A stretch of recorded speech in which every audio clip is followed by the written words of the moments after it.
সাদা শাড়ি পরে বৃষ্টিতে ভিজে শরীরের ভাঁজ সবাইকে দেখাতে ভালো লাগে বুঝি?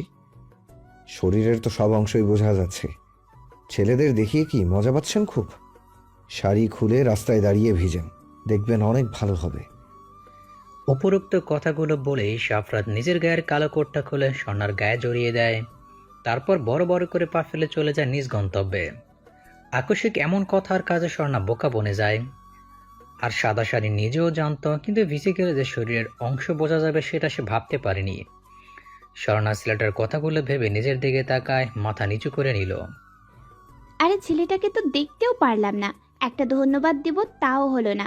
ছি স্বর্ণা ছি, তুই নিজের একটুও খেয়াল রাখতে পারিস না। এইসব যদি তোর রাত কখনো জানতে পারে তখন কি হবে বল? রাত বলবে যে স্বর্ণা তুমি কি নিজের একটুও যত্ন নিতে পারো না? নিজের মনে কথাগুলো বলতেছিল স্বর্ণা। স্বর্ণার বৃষ্টি খুব প্রিয়। আজ ঘুরতে এসে হঠাৎ করে বৃষ্টি নামায় দৌড়ে ভিজতে শুরু করে। আর তারপরে এত কিছু হয়, দূর থেকে রূপান্তিকা চিল্লাতে চিল্লাতে স্বর্ণার কাছে আসে আর বলতে শুরু করে। শালি, তোর লজ্জা করে না সাদা শাড়ি পরে ভিজতে? ছি ছি, কি বিচ্ছিরি! এমা, এটা আবার কার কোট পরছিস? তাড়াতাড়ি বাসায় চল, নয়তো ছোট মা আমাকে মেরে আলু ভর্তা বানাবে। স্বর্ণার কিছুই বলল না, ওইভাবেই বাড়িতে চলে যায়। কোটটা দেখে কেমন যেন একটা সুগন্ধি নাকের সাথে বাড়ি খাচ্ছে। কোটটা ভালোভাবে গায়ের সাথে জড়িয়ে নিয়ে বাড়ির কলিং বেলে চাপ দিল স্বর্ণা। রূপান্তিকার মা সে দরজা খুলে দেয়। স্বর্ণা ভয়ে এক ভো দৌড় দেয় নিজের রুমে। তারপর ফ্রেশ হয়ে কোটটা ধুয়ে দিয়ে বারান্দায় টাঙিয়ে দেয়। এরপর বিছানায় গা এলিয়ে দিতেই তখনকার সেই কথাগুলো কানে বাজতে লাগলো। ধরফরিয়ে উঠে আয়নার সামনে গিয়ে দাঁড়ালো। ছি ছি, আমার শরীরের কি দেখছে ছেলেটা আল্লাহ জানে। ভাগ্যিস মুখটা দেখতে পাইনি, নয়তো পরে দেখলে লজ্জায় সামনে যেতে পারতাম না। উফ স্বর্ণা, তুই এত কিউট কেন রে? তোর এই বুকের তিলটা যেন তোকে আরো কিউট করে তোলে। ছি, কি নির্লজ্জ মেয়ে, নিজের প্রশংসা নিজে করতেছে। আগে ভেবে দেখ, ছেলেটা তোর শরীরের সব কিছু দেখেছে। হায় হায়, কি লজ্জা, কি লজ্জা! আর ও যা সাদা শাড়ি পরে ভিজতে বারবার বারণ করলাম সাদা শাড়ি পরিস না। না, এই মহারানী সাদা শাড়ি ছাড়া পরবেই না। স্বর্ণার ঠোঁট উল্টায়। সে জানতো নাকি যে এই অসময়ে বৃষ্টি শুরু হবে। সন্ধ্যার সময় ঘুরতে ভালো লাগে, সেজন্য বের হয়েছিল রূপান্তিকাকে সাথে নিয়ে। স্বর্ণা কিছু না বলে মুখ ভেঙায় রূপান্তিকাকে ধাক্কা দিয়ে বিছানায় শুয়ে পড়ে। রূপান্তিকাও স্বর্ণাকে জড়ায় ঘুমের রাজ্যে পাড়ি জমায়। অপরদিকে কোনো এক সন্ধ্যা রাতে তোমাকে দেখেছিলাম শাড়ি পরে বৃষ্টিতে ভিজতে। তোমার ওই লম্বা খোলা চুলে বেরি ফুলের মালা দিকে রেখেছিলে। সেই সন্ধেটি ছিল হয়তো আমার জীবনের নতুন কোনো মোড়ের সন্ধান। তোমার ওই বুকের তিলটা যেন বারবার বেহায়ার মতো টানে তোমার কাছে আমাকে। সাফরাত হোটেল রুমের গ্রিল ধরে দাঁড়িয়ে কবিতা ওড়াচ্ছে নিজের মনে। তখনই হুট করে রূপ এসে সাফরাতের মাথায় বাড়ি মেরে বলতে শুরু করে। ওয়াও, সেই তো কবিতা বলিস। তা বন্ধু, তুমি কারো প্রেমে পড়েছে নাকি? হঠাৎ এই আনরোমান্টিক বন্ধু রোমান্টিক হলো কিভাবে? তাও কোন এক নারীর চুল তিল নিয়ে বর্ণনা দেয়। সে এসেছে হয়তো আমার এই জীবনে, এসেছে কোনো এক সন্ধ্যাবতী হয়ে আমার জীবন সুন্দর করে দিতে। আমি প্রেমে পড়েছি সেই সন্ধ্যা রাতে দেখা পিচ্ছি মেয়েটি। কে রে সেই ভাগ্যবতী, যে কিনা এই সাফরাতকে তার রূপে ঘায়েল করেছে? নিশ্চয়ই সে কোনো এক পরী যার প্রেমে পড়েছে আমার সাদা সিধা বন্ধু। বলে খিলখিল করে হেসে ওঠে রূপ। সাফরাত রাগে চোখে তাকায় রূপের দিকে। হঠাৎ করে রূপ গম্ভীর কণ্ঠে বলতে শুরু করে। রূপন্তিকা প্রপোজ করছে আজকে আমায়। কি করবো বলতো, কিছু বুঝতেছি না আমি। বড় আব্বুর মেয়ে হয় আর আমার ছোট বোনের ব্যস্ত, আমি কিছু বুঝতে পারতেছি না। আজ যখন পার্কে ছিলাম তখন দেখি ওই আর আমার বোন পার্কে ছিল, তখনই রূপন্তিকা প্রপোজ করে। রূপ কথাগুলো শুনে চুপ মেরে যায়। সাফরাতের কোনো উত্তর পায় না। রেগে সাফরাতের দিকে তাকায়, দেখে ফোনে কি জানি করতেছে আর হাসতেছে। সাফরাত মাথা উঁচু করে দেখে রূপ রেগে ওর দিকে তাকিয়ে আছে। সাফরাত ভয়ে ঢোক গিলে রূপকে বলে। কলেজ, রাগ করিস না। তোর ভাবির ছবি ওয়ালপেপারে সেভ করলাম। লুকিয়ে অনেক কয়টা ছবি উঠিয়েছি আজকে, বুঝলি? আর শোন, তুই তো আমাকে বলতিস রূপন্তিকাকে নাকি তোর ভালো লাগে, তাহলে একসেপ্ট কর, সবাই মেনে নেবে, চিন্তা করিস না। হ্যাঁ, সেটা ঠিক। দেখি ফোনটা কে, সেই মেয়ে যার জন্য আমার বন্ধু পাগল হয়ে গেছে, কার জন্য তার বুকের মধ্যে টিপটিপ ব্যথা করে। রূপ মজা করে কথাটা বলে সাফরাতের থেকে ফোনটা ছিনিয়ে নেয়। ফোনটা হাতে নিতেই চমকে ওঠে ওয়ালপেপারের ছবি দেখে। আর চোখে সাফরাতের দিকে তাকায়। লক খুলে গ্যালারিতে যায়, গিয়ে দেখে অনেক কয়টা ছবি। কিছু ছবিতে পিঠ দেখা যাচ্ছে। আর দেখলো না রূপ। রূপ নিজেকে শান্ত করে মুখে হাসি ফুটিয়ে সাফরাতকে নরম সুরে বলে, তুই কি জানিস মেয়েটা সিঙ্গেল নাকি ম্যারিড বা হ্যানত্যান যাই হোক, আর একটা কথা, কার অনুমতি ছাড়া ছবি ওঠানো হয় না, সেটা মাথায় রাখিস। আর এসব কি ছবি উঠাইছিস, পেট দেখা যায়? রূপ, তোর কি হলো? এমন গম্ভীর হলি কেন? রাগ করেছিস হয়তো। আরে আমি কি ইচ্ছে করে এমন ছবি উঠিয়েছি? মেয়েটা বৃষ্টিতে ভিজার পর শরীর এর কাপড় লিপটে ছিল, তাই এমন ছবি হয়েছে। আর আমার কোটটা দিয়ে এসেছি, তোর গায়ে লাগে না? আমার প্রিয় কোট ওটা। সাফরাত মন খারাপ করে কথাটা বলে। যাক বাদ দিই, চল, আমাদের ফ্রেন্ডশিপের 10 বছর হচ্ছে। সেই ইন্টার থেকে আমরা ফ্রেন্ড। কখন আমাদের বাসায় যাসনি তুই? আমি অনেকবার গিয়েছি তোর বাসায়। আজকে আমাদের বাসায় চল, ওখানে থাকবি। আজকাল নিজের বাসায় যাস। সাফরাত আর কিছু বলল না। কখনো যায়নি রূপের বাসায়, তাই রূপের সাথে গাড়ি নিয়ে বের হয়ে যায়। রূপ বাসায় সেই কলিং বেলে চাপ দিলে রূপন্তীকে এসে দরজা খুলে দেয়। ভাইয়া কই ছিলে এতক্ষণ? রাত 9টা বাজে, আর উনি কি তোমার সাথে? আর স্বর্ণা তোমাকে খুঁজতেছে ভাইয়া। ছোট মা বাবা ওকে বকা দিছে, কান্না করতে করতে ঘুমাইছে, তাও না খেয়ে। দরজা ছাড় আর ভিতরে আসতে দে আগে। আর কি হয়েছে, বকা দিছে কেন? কি করছে আবার? কোনো ঝামেলা করছে নাকি? তোরা দুজন তো এসব এক্সপার্ট। বাসায় ঢুকতে ঢুকতে কথাটা বলে রূপ। সরে যাও, নিজের বোনের সাথে শোনো কি হয়েছে। আর ভাইয়া আমার উত্তর কখন দিবা? রূপন্তীকে ভয়ে ভয়ে কথাটা বলে। রূপ, কি হয়েছে বলতো? বোনের রুমে যাচ্ছিস, তাও আমাকে নিয়ে? বিয়ে টিয়ে দেওয়ার প্ল্যান করছিস নাকি? সাথে আবার ওষুধ নিস কেন? কান্না করলে কি জ্বরের ওষুধ নিতে হয়? সাফরাত অবাক হয়ে কথাটা বলে। রূপ তার কোনো উত্তর দেয় না। সাফরাতকে তার পিছে পিছে আসতে বলে স্বর্ণার রুমে যায়। গিয়ে দেখে স্বর্ণা অন্য পাশে শুয়ে আছে। রূপ মাথায় হাত বুলিয়ে দিয়ে আস্তে আস্তে ডাক দেয়। বনু, এই বনু দেখ, ভাইও চলে আসছে। আর কেউ বকা দিবে না, ওঠ। বৃষ্টিতে ভিজে গায়ে জ্বর বাঁধালে তো একটু বকা দিতেই পারে আম্মু, সেজন্য কি কান্না করতে হয় বল? স্বর্ণা চোখ মেলে তার ভাইকে দেখে জড়িয়ে ধরে কান্না করে। আর আব্বু আম্মুর নামে বিচার দেয়। সাফরাত স্বর্ণার চেহারা দেখে ভেবাচাকা খায়। এটাই তো তার বৃষ্টিবিলাসী প্রেয়সী। ও, শালা বাবু, এর জন্য তখন ফোনে ছবি দেখে আমার উপর রাগ ঝাড়ছে। আরে কপাল, শেষে কিনা বন্ধুর বোনের প্রেমে পড়লাম। কপালে শনি আছে আমার, বুঝতে পেরেছি। ঢোক গিলে মনে মনে কথাগুলো বলে সাফরাত। আর চোখে বারবার রূপের দিকে তাকায়। রূপ বুঝতে পেরেও কিছু বলে না। স্বর্ণাকে বুক থেকে উঠে বলতে শুরু করে। বনু কাঁদিস না, চল, গায়ে জ্বর আসছে, কিছু খেয়ে ওষুধ খেয়ে নিবি। আর ও হলো সাফরাত, তোকে বলেছিলাম না আমার বেস্ট ফ্রেন্ডের কথা? দেখতে চাইছিলিস, আজকে নিয়ে আসছি দেখ। আর যা, ফ্রেশ হয়ে আয়, আমারও ক্ষুধা লাগছে। রূপ সাফরাতের হাত টেনে নিয়ে নিচে ড্রয়িং রুমে যায়। গিয়ে দেখে সবাই এসে পড়েছে খাওয়ার জন্য। সাফরাত রূপের বাবা মাকে দেখে সালাম করে। যতই হোক হবু শ্বশুর শাশুড়ি হয়। আসসালামু আলাইকুম আন্টি আঙ্কেল, কেমন আছেন আপনারা? ওয়ালাইকুম আসসালাম বাবা, ভালো আছি। তুমি কেমন আছো? তোমাকে কত করে বলি আসার কথা, আসোই না।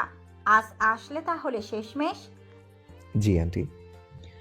এইভাবে কিছুক্ষণ কথা বলে একটু পর স্বর্ণা আসলে সবাই খেতে বসে। খেতে বসে সবার পরিচয় দেয়। স্বর্ণা ইসলাম, বাবা শফিকুল, মা রূপালী, ভাই রূপ, বড় আব্বু আতিকুল, বড় আম্মু মার্জিয়া। বড় বাবার মেয়ে রূপন্তিকা। রূপন্তিকার স্বর্ণা সেম ক্লাস, এবার অনার্স 2য় বর্ষে। আর রূপ ও সাফরাত দুজন মিলে বিজনেস করে একসাথে শেয়ারে। সাফরাতের বাবা ফিরোজ, মা সালমা। খাওয়া দাওয়া শেষে স্বর্ণা ওষুধ খেয়ে নিজের রুমে যায়। রূপ আর সাফরাত রূপের রুমে যায়। সাফরাত ধরম করে বিছানায় রূপকে ফেলে দিয়ে জড়াই নিয়ে বলতে শুরু করে। সরি বন্ধু, জানতাম না যে তোর বোন ওটা। একবার যখন মনটা দিয়ে দিয়েছি তখন আর ফিরিয়ে নিতে পারবো না আমি। মাফ কর, আর বোন জামাই বানানোর জন্য তৈরি হ। সাফরাত হাসতে হাসতেই কথাটা বলে। রূপ মুচকে এসে সাফরাতকে ঘুমোতে বলে রুম থেকে বেরিয়ে যায়। এদিকে রূপন্তীকে ঘুমের মধ্যে বুঝতে পারে কেউ তাকে কোলে নিয়ে কোথাও যাচ্ছে। হুট করে কোল থেকে নামাই দেয় রূপন্তিকা। তাড়াতাড়ি চোখ খুলে দেখে রূপ সামনে দাঁড়ায় আছে। যখন এই রূপন্তিকা চিল্লাতে যাবে তখন এই রূপ মুখ চেপে ধরে আর আস্তে আস্তে বলে, হুস, চিল্লাস না, আমি অন্য কেউ না। শোন, তোকে আগে থেকে আমি পছন্দ করতাম। এখন কাল তুই নিজে প্রপোজ করে ভেবে দেখলাম কতদিন আর একা একা থাকবো বল। তাই আর কি, সকালে সারপ্রাইজ আছে তোর জন্য। রূপন্তিকাকে পেছন থেকে জড়াই নিয়ে কথাটা বলে রূপ। কথাগুলো যেন রূপন্তিকার কানে বাজতেছে। রূপও তাকে ভালোবাসে, নিজের মধ্যে কেমন যেন একটা শিহরণ বয়ে যাচ্ছে। রূপের দিকে ঘুরে শক্ত করে জড়ায় নেয় রূপান্তিকা। পরক্ষণে কারো হাসির শব্দে রূপা রূপন্তিকা ঘুরে দাঁড়ায়, দেখে সামনে স্বর্ণা আর পিছনে সাফরাত দাঁড়ায় আছে। তোরা এখানে কখন আসলি? দেখ, যা দেখছিস ভুলে যা, আমি ভালো ছেলে। রূপের কথা সাফরাত আর স্বর্ণা হেসে ওঠে। পরক্ষণে স্বর্ণা ভ্যা ভ্যা করে কেঁদে দেয়। সবাই অবাক হয়ে ওর দিকে তাকায়। সাফরাত প্রশ্ন করে, কি হয়েছে? ভাইয়া লুকিয়ে প্রেম করে, আমাকে বলেওনি। আর রূপান্তিকাও তো আমার ফ্রেন্ড, তাও বলে নাই আমাকে। তেমন কিছু না পাগলি, কান্না থামা। আর তুই কখন আসলি ছাদে? আর রাতে ছাদে কেন আসছিস? আর সাফরাত, তুইও? রূপ সাফরাতের দিকে রাগী চোখে তাকিয়ে কথাটা বলে। সাফরাত ভয়ে ধীর কণ্ঠে বলে, এমনি তাকাবি না, আমার ঘুম ধরছে না তাই বাহিরে আসলাম। তখন দেখি শরণ্যা মানে তোর বোন এইদিকে আসছে, তাই আমিও পিছু পিছু আসলাম, এই আর কি।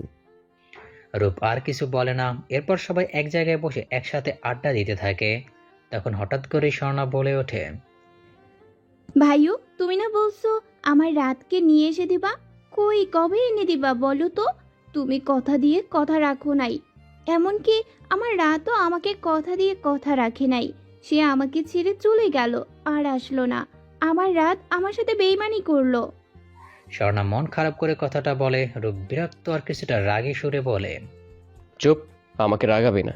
কে এই রাত? 5 বছরের ছবি এনে আমাকে বলতেছিস যে ভাইও আমাকে খুঁজে এনে দাও। আমি কই পাবো তুই বলতো?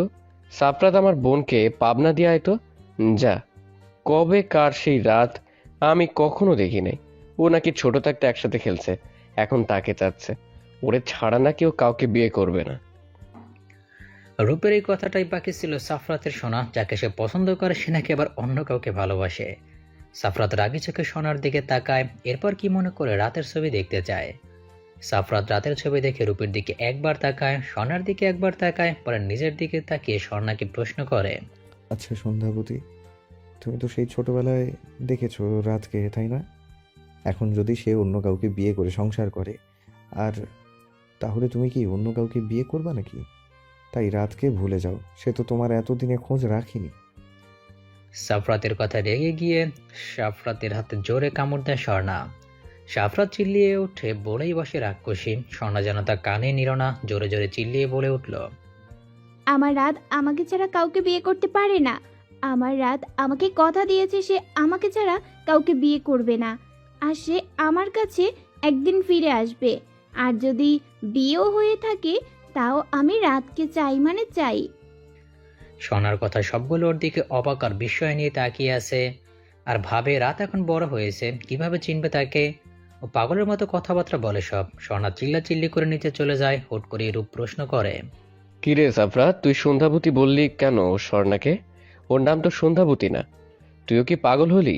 বুঝবা না বন্ধু, দেখা হয় আমার কোনো কোনো সন্ধ্যায়। তাহলে বলো না, শরণ্যা থেকে করি সন্ধ্যাবতী। তোর বোনের সাথে খুব মিল আছে এই সন্ধ্যাবতীর, বুঝলি?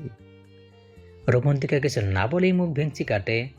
পরে সবাই নিজের রুমে গিয়ে ঘুমিয়ে পড়ে। সকালে সবাই খাওয়া দাওয়া করে ড্রয়িং রুমে বসে আছে, রূপ কিছু বলবে সেটা শোনার জন্য। আর এইদিকে কাল থেকে আর সোনা কারোর সাথে কথা বলে নাই। ভাইও কি বলবা বলো, আমি ঘুমাবো।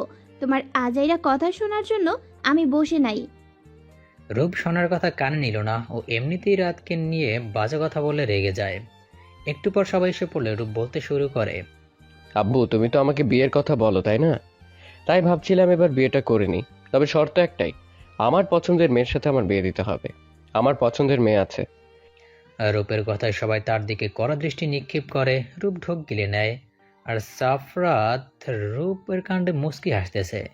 রূপর দিকে রাগি চোখে তাকায়, আবার বলতে শুরু করে, মানে বলছিলাম কি বড় বাবা, তুমি না রূপন্তিকার জন্য ছেলে খুঁজছিলে?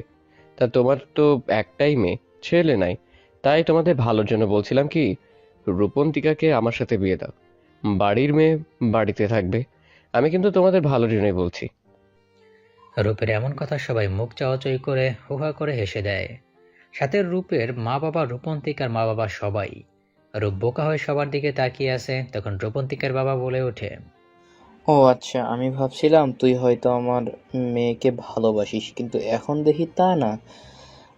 আমাদের ভালোর জন্য তুই এটা চাচ্ছিস? থাক বাবা, আমাদের ভালো চাইতে হবে না তোকে। আমার মেয়েকে যে পছন্দ করবে, ভালোবাসবে, তার সাথে রূপান্তিকার বিয়ে দিব। একটা মেয়ে আমার যাতে ভালোবাসা পায়, দয়া না। রূপ এবার ফেসে গেল। সাফরাত এখনো হেসে যাচ্ছে আর স্বর্ণার দাঁত দিয়ে নখ কাটতেছে। যেন হিসেবে তার কোনো কাজ নেই। রূপ ঢোক গিলে জোরেই বলে বসে, আরে বড় বাবা, আমি তোমার মেয়েকে ভালোবাসি, প্লিজ আমার সাথে বিয়ে দাও। তোমার মেয়েকে কষ্ট দিব না, প্লিজ। রূপের কথা এবার স্বর্ণাও হেসে দেয়। তারপর রূপের বাবা বলতে শুরু করে, থাক, তোকে আর বলতে হবে না। শারণ্য আমাদের সকালে বলেছে সব কিছু। আমরা তারিখও ঠিক করে রাখছি। কারো আপত্তি নাই এই বিয়েতে। আর 1 মাস পর তোদের বিয়ে। সবাই এখন থেকে রেডি হতে লাগলো। কার্ড ছাপানো, মার্কেট করা সময় লাগবে। স্বর্ণা কখন বললো আজব তো। আর এই দেখ কেমন নখ খাচ্ছে। এত কিছু নখ কখন করলো ও? এমন ভাব নিয়ে আছে যেন কিচ্ছু জানে না। স্বর্ণা ওদের পাত্তা না দিয়ে চলে যায়। তখন শফিকুল বলতে শুরু করে, সকালে যখন আমরা শুয়েছিলাম তখন শারণ্য, তোর বড় আব্বু, আম্মু সবাইকে নিয়ে আমার রুমে আসছে। প্রথমে আমি অবাক হয়েছিলাম যে এই সাত সকালে এখানে আবার কি দরকার। শারণ্য আমাকে কিছু বলতে না দিয়ে বলতে শুরু করছিল, আব্বু শোনো, ভাইও আর রূপান্তিকা একে অপরকে পছন্দ করে, তাই আমি চাচ্ছিলাম তোমরা সবাই মেনে নাও। আর রূপান্তিকার কোনো ভাই বোন নাই, এখানেই থাকবে, সবার ভালো লাগবে। কিন্তু মা, তুই যেটা বলতেছিস বুঝলাম, কিন্তু আত্মীয়ের ভিতর কি বিয়ে দেওয়া ঠিক হবে? তুই বল আমাকে, ঝামেলা যদি হয়। তাই আমি এটা মানতে পারবো না। তোমরা কি আব্বু আম্মুকে চিনো না? বড় আব্বু তোমার মেয়েকে কি কখনো কষ্ট দিবে? তুমি কি চাচ্ছ যে রূপান্তিকা নয়তো ভাইও কিছু একটা করে বসুক? তারপর আর কি সবাই বুঝে শুনে ঠিক করলো সবকিছু। আর মেয়েটাকে কি হয়েছে সকাল থেকে গম্ভীর মুখে আছে। আমি দেখতেছি, ভেবো না। ও রাত এর চিন্তায় মগ্ন। তোমরা বলো, এই রাতকে কোথায় পাবো আমি? এতদিন বিয়ে হয়েছে নাকি, আর চিনবো কিভাবে? এরপর সবাই যার যার কাজে ব্যস্ত। রূপ আর সাফরাত রেডি হয়ে অফিসের উদ্দেশ্যে বের হয়ে পড়ে। অফিসে এসে রূপ দেখতেছে সাফরাতের মুড অনেক ভালো, তাই সাফরাতকে প্রশ্ন করেই বসে, কিরে, কি হয়েছে বলতো? খুব চিল মুডে আছিস দেখছি তুই। আমার বোন কি তোর সাথে লাইন মারতেছে নাকি? কি ব্যাপার বন্ধু? আহা বন্ধু, তোর বোনকেই তো আমি বউ বানাবো। তোর বোন নিজে আমার বউ হতে চাইবে একদিন, দেখে নিস। তোর বোন না রাতকে ভালোবাসে? ও সাফরাতের এমন গা সারা কথায় কিছু সন্দেহ নিয়ে রূপ ওর দিকে তাকায়। আবারও রাত পেরিয়ে সকাল হলো। স্বর্ণা ঘুম থেকে উঠে তার বিছানায় একটি চিঠি পায়। চিঠিতে যা লেখা আছে সেটা পরে জোরে জোরে চিল্লাতে থাকে আর নাচতে শুরু করে। চিঠিতে লেখা ছিল, আবার সন্ধ্যাবতী অভিমান করে আছো বুঝি? অভিমান করো না, খুব তাড়াতাড়ি আমি তোমার কাছে ফিরে আসব। তবে আশা করি তুমি নিজে আমাকে খুঁজে নিবে। এতদিন আড়ালে ছিলাম তোমাকে তোমার থেকে, এটা দেখার জন্য যে তুমি কি সত্যি আমার জন্য অপেক্ষা করে আছো, নাকি আমাকে ভুলে অন্য কাউকে নিয়ে মত্ত আছো। কিন্তু না, দেখলাম তুমি আমাতেই সীমিত আছো। আশা করি আরো কিছুটা অপেক্ষা করবা। কোনো এক সন্ধ্যা রাতে তোমায় দেখা দিব আমার সন্ধ্যাবতী। আজ থেকে না হয় আমি তোমায় সন্ধ্যাবতী নামটা দিলাম। আমার সন্ধ্যাবতী তুমি, ইতি। তোমার সেই ছোট্ট বন্ধু রাত। এমন মরিস না। কে আসছিল তোর রুমে? আর এই চিঠি কই পেলি? আর হ্যাঁ, এবার তো শান্তি, তোর রাত ফিরে এসেছে। আমাকে আর জ্বালাবি না। তোর জ্বালায় আমার জীবন শেষ। সর এখান থেকে, যা, তো লাফাস না। কার না কার লেখায় চিঠি। চুপ, দেখো আমার রাত ফিরে এসেছে। আমার কাছে আসলে তোমাদের নামে বিচার দেব আমি। আমাকে সবাই পাগল বলতে। তোমরা এবার দেখো রাত নামে কেউ আছে। কি ব্যাপার আমার বাপজান, এত খুশি লাগতেছে কেন আজ? আমার বৌমা পাইছে নাকি? কতদিন থেকে বলছি বিয়ে কর, একটা নাতি নাতি নিয়ে খেলা করব, তা না। মামুনি, খুব তাড়াতাড়ি তোমার বৌমা আনবো। ওয়েট, পিক দেখাই। এই দেখো তোমার বৌমা। কেমন, পছন্দ হয়েছে তো তোমার? মাশাল্লাহ, হবে না কেন বলতো? এত সুন্দর একটা মেয়ে পছন্দ না হয়ে কি আছে? আমাকে বুঝা। তা প্রেম করছিস নাকি অন্য কিছু? হুম হুম। মামুনির থেকে দেখি আজকাল কথাও লুকানো শিখে গেছিস। আরে মামুনি, তুমিও না, কি যে বলো! আমি পছন্দ করি, তোমার বৌমা তো রাত নামের একজনকে পছন্দ করে। ছোটবেলার নাকি রাত, তার 5 বছরের একটা ছবি নাকি আছে সেই রাতকে। সালমা বেগম না বুঝে সাফরাতের দিকে তাকায়, পরক্ষণে কিছু মনে পড়তেই খিলখিল করে হেসে ওঠে আর সাফরাতের মাথায় বাড়ি মেরে বলে, মেয়েটাকে সব বলে দে। সকাল 10টায় সোনার কলেজ বন্ধ থাকায় কলেজে না গিয়ে শুয়ে আছে আর ভাবতে লাগলো সে 14 বছর আগের ঘটনা, যখন সোনার বয়স ছিল 6 বছর, ক্লাস 1-এ ভর্তি হয়েছিল, আর রাতের বয়স ছিল 11 বছর, ক্লাস 5-এ। স্বর্ণা তখন গ্রামে থাকতো, রাত ছিল পাশের গ্রামে। প্রতিদিন স্বর্ণা একটা ছোট পার্ক আছে, ওখানে যেত খেলা করতে। সেদিন প্রথম দেখা হয় রাতের সাথে। ফ্ল্যাশব্যাক। ছোট স্বর্ণা ধীর পায়ে পার্কে ঢুকে ছোট বাচ্চাদের সাথে খেলতে লাগলো। তখন রাত দূর থেকে সোনার বাচ্চামি ফেস দেখে মায়া হয়, তাই রাত সোনার কাছে এসে স্বর্ণাকে ডাক দেয়। এই বিচ্ছি, এদিকে আসো। তোমার নাম কি? তুমি এত কিউট কেন? আমার বউ হবে? অনেক আদর করবো তোমাকে, আমার অনেক অনেক ভালো লেগেছে। বউ বউ কি? হ্যাঁ, বউ হব। তাহলে আমাকে তুমি প্রতিদিন চকলেট এনে দিবা, ফুল দিবা, বলো? হ্যাঁ দিব, প্রতিদিন নিয়ে আসবো তোমার জন্য। তুমি আমাকে জামাই বলবে, আমি বউ বলবো, কেমন? তোমার নাম কি পিচ্ছি? আমার নাম স্বর্ণা। তোমার নাম কি? তুমি এত পাতলা কেন? কেমন লাগে? কিন্তু তুমি অনেক সুন্দর। আমার নাম সাফরাত, বুঝলে পিচ্ছি বউ? সারাত? তোমার নাম সালাত? সাপরাত? হুশ হয় না। এত বড় নাম কেন? ছোট নাম বলো। আমি এত বড় বলতে পারবো না। তুমি ছোট নাম বলো। ওকে ওকে আমার বউ। কি বলবা কি বলবা? আচ্ছা, সাফরাত না, তুমি শুধু রাত করে বলবা, কেমন? তোমার জন্য না হয় রাত নামটা দেয়া হলো। তারপর পরের দিন রাত আসে ওই পার্কে। স্বর্ণা রাতকে দেখে দৌড়ে যায় তার দিকে। রাতও মুচকে সে স্বর্ণাকে নিয়ে বেঞ্চে বসে। তখন স্বর্ণা রাতকে বলে, আমার বর, আমার বর, তুমি এসেছো। দাও আমার ফুল, চকলেট সব দাও। তুমি এসেছো, দাও, খাবো আমি, দাও। সাফরাত মজা করে বলে যে আমি আনি নাই। তখন জোরে সাফরাতের হাতে একটা কামড় বসায় দেয়। সাফরাত প্রথমে লাফায় ওঠে, পরক্ষণে নিজেকে শান্ত করে সব বের করে দেয়। এবার ছোট স্বর্ণা বোকার মতো তাকাই আছে। রাত মুচকে সে স্বর্ণার গালে চুমু এঁকে দেয়। এভাবেই তাদের দিন কাটতেছিল। একদিন সাফরাত তার 5 বছরের একটি ছবি স্বর্ণাকে দেখালো, সেটা স্বর্ণা একবারে নিয়ে নেয় আর সাফরাতের থেকে ছবিতে লিখে নেয় আমার জামাই রাত। দিন চলতে থাকে তার গতিতে। তাদের ছোট পাগলামি ভালোবাসা হাসি ঠাট্টা করতে করতে একটা বছর কেটে গেল। একদিন বিকেলে স্বর্ণা যখন রাতের জন্য দেরি করতেছিল পার্কে, তখন তার দৌড়ে হাঁপাতে হাঁপাতে সে স্বর্ণাকে বলে, বউ বউ শোনো, মামুনি না আমাকে নিয়ে ঢাকা যাবে, আর এখানে থাকবে না। তোমার সাথে আমার আর দেখা হবে না। আমি বড় হয়ে তোমার কাছে ফিরে আসব, তোমাকে বিয়ে করে নিয়ে যাব, কেমন? না না, তুমি কোথাও যাবে না। আমি কার সাথে খেলবো? তুমি কোথাও যাবে না জামাই। তুমি আসবে না আর তুমি যাবে না, কেমন? পাগলামি করে না বউ, কথা দিলাম আমি তোমার কাছে ফিরে আসব। আচ্ছা, পাগলামি করে না বউ, কথা দিলাম আমি তোমার কাছে ফিরে আসব। আমার জন্য অপেক্ষা করবা তুমি, কেমন? কাউকে বিয়ে করবে না, একদিন তোমাকে বউ বানিয়ে নিয়ে যাব আমি। কান্না করে না আমার পাগলি। স্বর্ণা তখন পাগলের মতো কান্না করতে থাকে। পরে রাতকে কথা দেয় রাতকে ছাড়া কাউকে বিয়ে করবে না সে। সেদিনের পর এতটা বছর চলে গেল।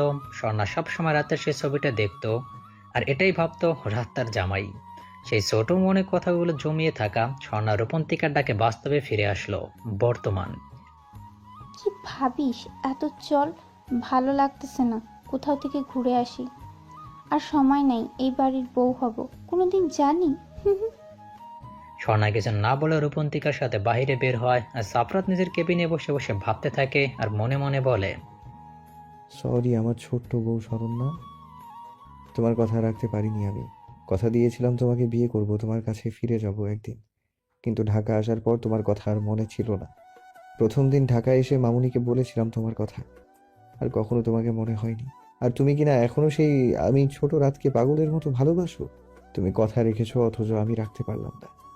কখনো যদি জানতে পারো যে আমি তোমাকে ভুলে গেছি, তাহলে কি করবে তুমি জানি না। সাফরাতের খুব খারাপ লাগতেছে। তার বয়স ছিল তবু স্বর্ণাকে ভুলে গিয়েছিল। আর ছোট স্বর্ণার সব মনে আছে। রূপ সাফরাতের কেবিনে এসে দেখে সাফরাত কিছু ভাবতেছে। রূপ সাফরাতের মাথায় চাটি মেরে বলে, কি দরকার ছিল স্বর্ণার রাত সাজার? ও রাতকে সত্যি ভালোবাসে। জানিও না কে এই রাত। ছোট থাকতে প্রতিদিন আমাদের গ্রামের ছোট পার্কে খেলতে যেত। হয়তো তখন পরিচয় হয়েছিল, কিন্তু তুই ওর রাত সাজলি কেন?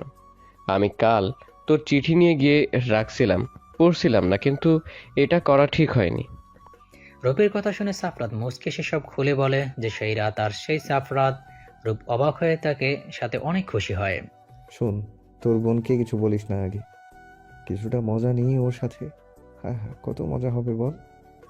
হঠাৎ করে দরজার দিকে তাকিয়ে ভয় পেয়ে যায় সাফরাত রূপ দুজনেই। স্বর্ণা রূপন্তিকা দাঁড়িয়ে আছে। তাহলে কি সব শুনে ফেললো? স্বর্ণা বলতে শুরু করলো, কি ব্যাপার, আমাকে দেখে তোমরা সবাই চুপ হয়ে গেলে কেন? কি বলছিলে বলো, আমরা একটু সবাই শুনে আড্ডা দেই তোমাদের সঙ্গে। আর ভাইয়া, তুই আজকে একা চলে আসছিস? আমিও তো তোর সঙ্গে আসতে চাইছিলাম। সাফরাত তো ভয় পেয়ে গেছিল যে স্বর্ণা সবকিছু শুনে ফেলেছে নাকি। শুনতে পারে নাই ভেবে এবার হাসি মুখে বসে স্বর্ণাকে বলতে শুরু করে, কি ব্যাপার, তোমরা এখানে কি করছো?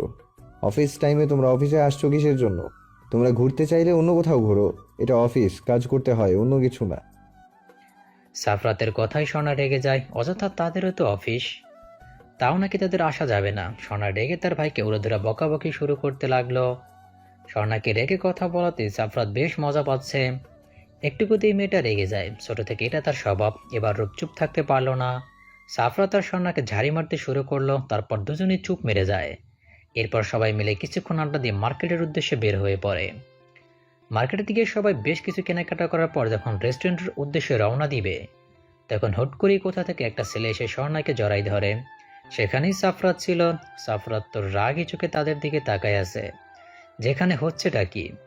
এমন হুট করে জড়া ধরার জন্য স্বর্ণাও কিছুটা ভরকে যায়। পরক্ষণে ছেলেটাকে দেখে কিছুটা রাগী ভাবে তাকায়, কিন্তু ছেলেটা কোনো কিছু না বলে সোনার গালে একটা ছোট কিস করে সেখান থেকে চলে যায়। আর যাওয়ার আগে বলে যায়, ব্যাব, তোমার জন্য আজকে রাতে সারপ্রাইজ আছে।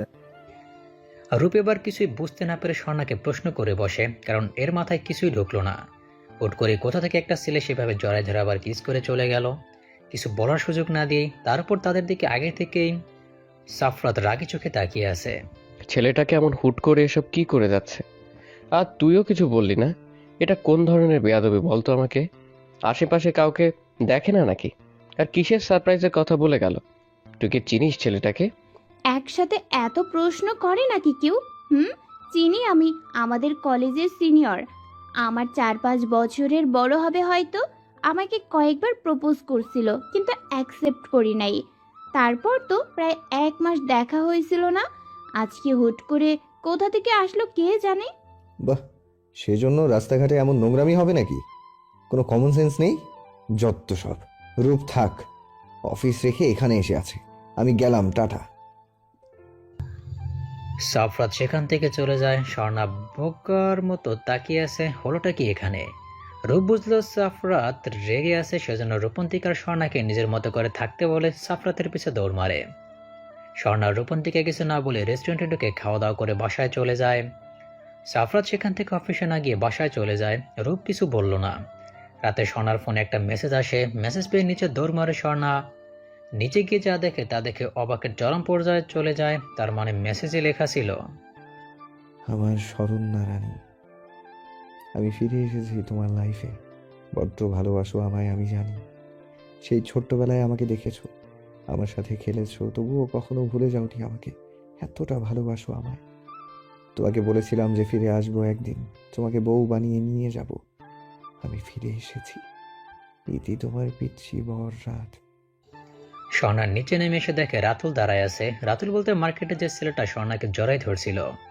স্বর্ণা ভাবতেই পারেনি রাতুলই তার রাত। স্বর্ণা দৌড়ে গিয়ে রাতুলকে জড়াই ধরে বলতে শুরু করে, রাত, তুমি আমার রাত। এতদিন বলো নাই কেন আমাকে? কত ভালোবাসি তোমায় জানো, কত মিস করছি তোমায়। আর এতদিন পর নিজের পরিচয় দিলে আমাকে। কেন এমন করলে আমার সাথে? রাতুল স্বর্ণাকে 2 হাত দিয়ে জড়াই নিয়ে সোনার মাথায় হাত বুলিয়ে দেয়। এতক্ষণে সোনা দৌড়ে আসা দেখে সবাই বাইরে আসে। এসে দেখে এসব কাণ্ড। তার থেকে বড় কথা, রূপ শকড খাইছে। এ রাত হলে সাফরাত কি মিথ্যে কথা বলল? রূপ কিছু না বলে নিজের রুমে গিয়ে সাফরাতকে ফোন দেয়। কি সমস্যা, ফোন দিচ্ছিস কেন? কেমন ভাই তুই, বোনের খেয়াল রাখতে পারিস না? যা তার সাথে মিশতে দেশ। কি বলবি বল, তাড়াতাড়ি ঘুমাবো আমি। কুল কুল বন্ধু, বুঝতেছি না এখন কেমন করে বলবো তোকে কথাটা। যে রেগে আছিস তার উপর না জানি আমার কথা শুনলে স্ট্রোক না করিস। মাথা ঠান্ডা কর আর আমার কথা শোন, তার আগে নিজেকে কন্ট্রোল করে নি। মেজাজ খারাপ করিস না। কি বলবি বল, মাথা ব্যথা করছে, রাগ উঠছে। বল কি বলবি এমন, এত হেয়ালি করিস না তো। আসলে শোন, মার্কেটে যে ছেলেটাকে দেখলি সে এখন এসে নিজেকে রাত দাবি করছে। এখন কি করব বুঝতেছি না। আসলে কে রাত, তুই নাকি ওই ছেলেটা? কিছু একটা বল যাতে বুঝতে পারি আমি। এই তোর কি মনে হয় আমি মিথ্যা কথা বলছি? আচ্ছা একটা কাজ কর, তুই ওই ছেলেটার হাত দেখ। আমার হাতে তোর বোন কামড় দিয়েছিল, এখনো দাগ আছে। তুই দেখ আছে নাকি। আর কোনো প্রমাণ তো নাই আমার কাছে, এটাই চেক কর। রূপ এবার রুম থেকে বের হয়ে দেখলো রাতুল রাত আর স্বর্ণা বসে আছে, গল্প করতেছে। রূপ এসে রাতের হাত চেক করে দেখে দাগ আছে। রূপ এবার কি করবে বুঝতে পারে না, তাই স্বর্ণাকেই বলে। স্বর্ণা কোথা থেকে কে এসে বলল আমি রাত? তাহলে কি তোকে বিশ্বাস করতে হবে নাকি? আগে তো সব পরীক্ষা করে দেখ, এ তোর রাত নাকি অন্য কেউ। হতেও পারে যে মিথ্যে বলছে, তোকে ভালোবাসে তাই। কি বলছিস এইসব ভাইয়া? এই দেখ, রাতের হাতে কামড়ের দাগ আছে, আর ছোটবেলায় যা যা হয়েছে সব বলতে পারতেছে আমাকে। তুই কি আমাকে ভালো থাকতে দিবি না? স্বর্ণার রাগ দেখে রূপ কিছু না বলেই চলে যায়। রাত একটু পর চলে যায়। রূপ সাফরাতকে সব বলে। স্বর্ণা নিজের রুমে গিয়ে শান্তিতে ঘুমিয়ে পড়ে। সকালে স্বর্ণা আজ অনেক হ্যাপি, কালকে তার রাতকে পেয়েছে। সে নাচতে নাচতে নিচে নেমে দেখে সবাই ড্রয়িং রুমে বসে আছে। স্বর্ণাও গিয়ে সেখানে বসে। স্বর্ণার বাবা উঠে বলে, সারান্ন, রাতকে যেহেতু পাইছিস, তোর বিয়েটা তাহলে আর রূপের সাথে কমপ্লিট করি কি? কি বল? রাতের সাথে কথা বলে দেখ কি বলে। আসতে বল তার মা বাবাকে আমাদের বাসায়। রূপ তার বাবার কথায় কেসে ওঠে আর ভাবে সাফরাত কি করবে আল্লাহ জানে। স্বর্ণার অবস্থা খারাপ করবে যে ছেলে। স্বর্ণা উঠে গিয়ে রাতকে ফোন করে সব বলে। রাতও অনেক হ্যাপি, সে স্বর্ণাকে অনেক কষ্টে বাগে আনছে। আর তাড়াতাড়ি বিয়ে করতে পারলে স্বর্ণা শুধু তারই থাকবে, আর কেউ চাইলেও তার থেকে ছিনিয়ে নিতে পারবে না। বিকালে রাত তার বাবা মাকে নিয়ে স্বর্ণাদের বাসায় এসে সবকিছু ঠিকঠাক করে চলে যায়। রূপ আর স্বর্ণার বিয়ে একই দিনে হবে। রূপ সকাল থেকে ফোন দিচ্ছে সাফরাতের কাছে, কিন্তু সাফরাতের কোনো খবর নাই। কিছু মাথায় আসতেছে না। রাত 12টায় সবাই ঘুমিয়ে আছে। চুপি চুপি সাফরাত স্বর্ণাদের বাড়িতে প্রবেশ করে। রূপ ঘুমের মাঝে বুঝতে পারে কেউ তাকে শূন্য ভাষায় নিয়ে যাচ্ছে। হুট করে রূপ চিল্লিয়ে ওঠে, সামনে তাকিয়ে ভয় পেয়ে যায়। তুই এত রাতে তুই আমার বাসাতে কি করিস? আসলে তুই কি সাফরাত নাকি? ও মা গো, ভূত! বাঁচাও আমাকে, বিয়ের আগে মেরে ফেললো গো, আমার মাজা গেল গো। চুপ, একটা কথাও না। ভূতের বাপ আমি, আজ খারাপ আছে। একদম ন্যাকামি করবি না মেয়েদের মতো। ওই তোর বোনের কাণ্ড জ্ঞান নেই। রাতকে ভালোবাসি ভালোবাসি করছে, অথচ আমাকে না চিনে অন্য একজনের সাথে বিয়ে কমপ্লিট করছে। তোর বোনকে মেরে ফেলবো আমাকে ছাড়া অন্য কাউকে বিয়ে করলে। ইয়ে মানে বলছি কি, শোন না, তুই একদম আমার বোনের দিকে নজর দিবি না। দেখো যেটাতে খুশি সেটা ওকে দিতে চাই, তাই প্লিজ ঝামেলা করিস না। আমি জানি তুই রাত, কিন্তু দেখ রাতুল ছেলেটাকে আর কেন এমন করছে কে জানে। আর যাই হোক, ছেলেটা স্বর্ণাকে ভালোবাসে, তাই প্লিজ ভালো থাকতে দে ওদের, ওদের মাঝখানে আসিস না। কি বললি তুই? রূপ তুই ঠিক আছিস? বলতো আমাকে, কি বলছিস তুই এসব? তুই খুব ভালো করে জানিস এই কয়দিনে তোর বোনকে কতটা ভালোবাসি, আর সেই তুই কিনা আমাকে এসব বলছিস। দেখ রাগাবি না আমাকে। আমি খোঁজ নেওয়ার চেষ্টা করছি ছেলেটা কি চায়, আর সে কে, যে নিজেকে রাত বলে দাবি করে, আর এমন কি রাতের চিহ্ন তার মাঝে। দেখ জানি তুই কতটা ভালোবাসিস স্বর্ণাকে, তবু আচ্ছা যা ভালো বুঝিস কর। তবে আমার বোন যদি কোনো কষ্ট পায় তোর থেকে, তাহলে কিন্তু ছেড়ে কথা বলবো না, আমি বলে দিলাম। ওইটা আমার নয়নের মণি, খুব ভালো করে জানিস তুই।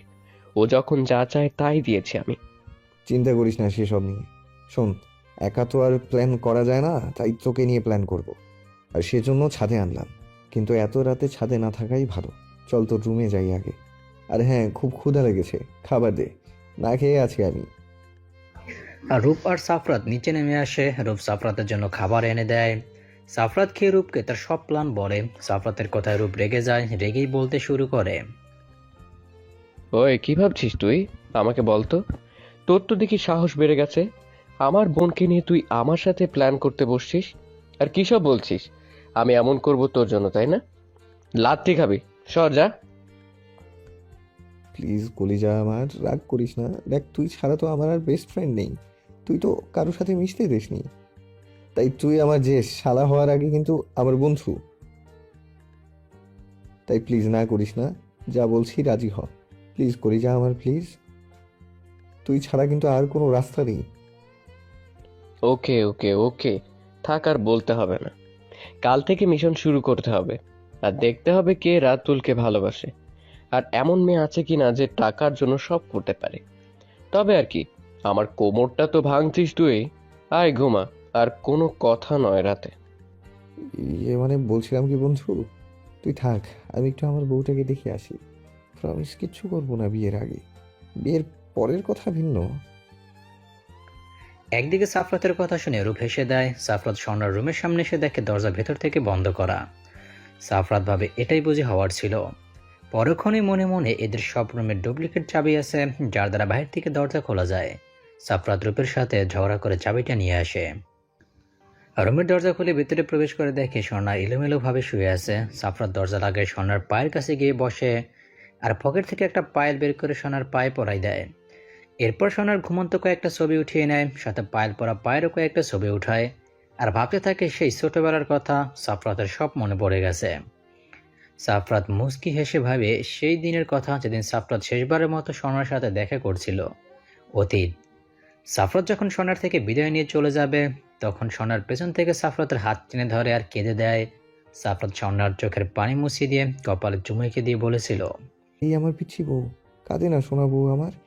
আমি একদিন তোমার কাছে ঠিকই ফিরে আসবো, দেখে নিও। একদম মন খারাপ করবে না, কেমন? কি হয়েছে তোমার? এভাবে কান্না করলে কি আ- আমার যেতে মন চাইবে বলো? আচ্ছা, কি নেবে বলো? যখন ফিরে আসবো তোমার কাছে, তখন কি নিয়ে আসবো বলো? এটা শুনে যেন স্বর্ণা অনেক খুশি হয়। স্বর্ণা সাফরাতের হাত ধরে ঘুরতে শুরু করে আর বলে, সত্যি তুমি আমার জন্য আমি যা চাইবো তাই নিয়ে আসবা? তাহলে কি চাইবো তুমি বলো? তোমাকে ছাড়া তো কিছু ভালো লাগে না আমার রাতভর। আচ্ছা, তুমি আমাকে ঝুনঝুনিওয়ালা একটা নূপুর এনে দিও, কেমন? যেদিন সাফরাত স্বর্ণার কথা শুনে মুচকি হাসি দিয়ে চলে আসে। বর্তমান। সাফরাতের ধ্যান ভেঙে যায় স্বর্ণার নড়াচড়া করাতে।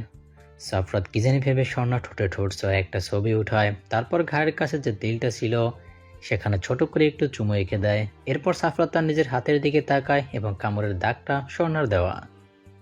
সাফরাত যখন স্বর্ণাকে ছেড়ে চলে গেছিল, এর মাঝে সে ভুলে গেছিল স্বর্ণার কথা, কিন্তু এই হাতের কামড়ের দাগটা তাকে কেমন যেন একটা ভালো লাগা অনুভব করাতো, যার জন্যই সে মাঝে মাঝে দাগটাকে নিজেই কামড় বসাতো। আর সে এখনো দাগটা আছে।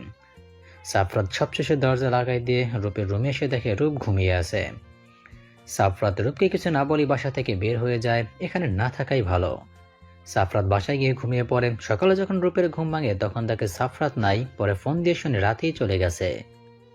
এদিকে স্বর্ণা ঘুম থেকে উঠে ফ্রেশ হয়ে যখন বিছানায় বসে, তখনই বুঝতে পারে তার পায়ে কিছু একটা আছে। সে তাকায় দেখে একটা পায়েল। ওয়াও, এত সুন্দর একটা পায়েল! ওয়েট, এটা তো আমার না। আমি তো রাতের দেওয়া পায়েল ছাড়া কারো পায়েল পরবো না বলে পায়েল কিনি নাই। তাহলে এটাকে কেন দিয়ে গেল? কি জানি, বুঝি না কিছু। যাই হোক, খুলে রাখি। রাত ছাড়া কারো অধিকার নেই আমাকে পায়েল পরানোর। এইভাবে 15টা দিন কেটে গেল। সাফরাত আর রূপ তাদের কাজে ব্যস্ত, তার উপর বিয়ের জন্য সব কাজ চলতেছে। আজকে সাফরাত আর রূপ বের হয়েছে একটা পার্কে একজনকে দেখা করার জন্য। সাফরাত অনেক বেশি এক্সাইটেড। পার্কে গিয়ে সাফরাত আর রূপ একটা মেয়ে বসে আছে, সেখানে যায়।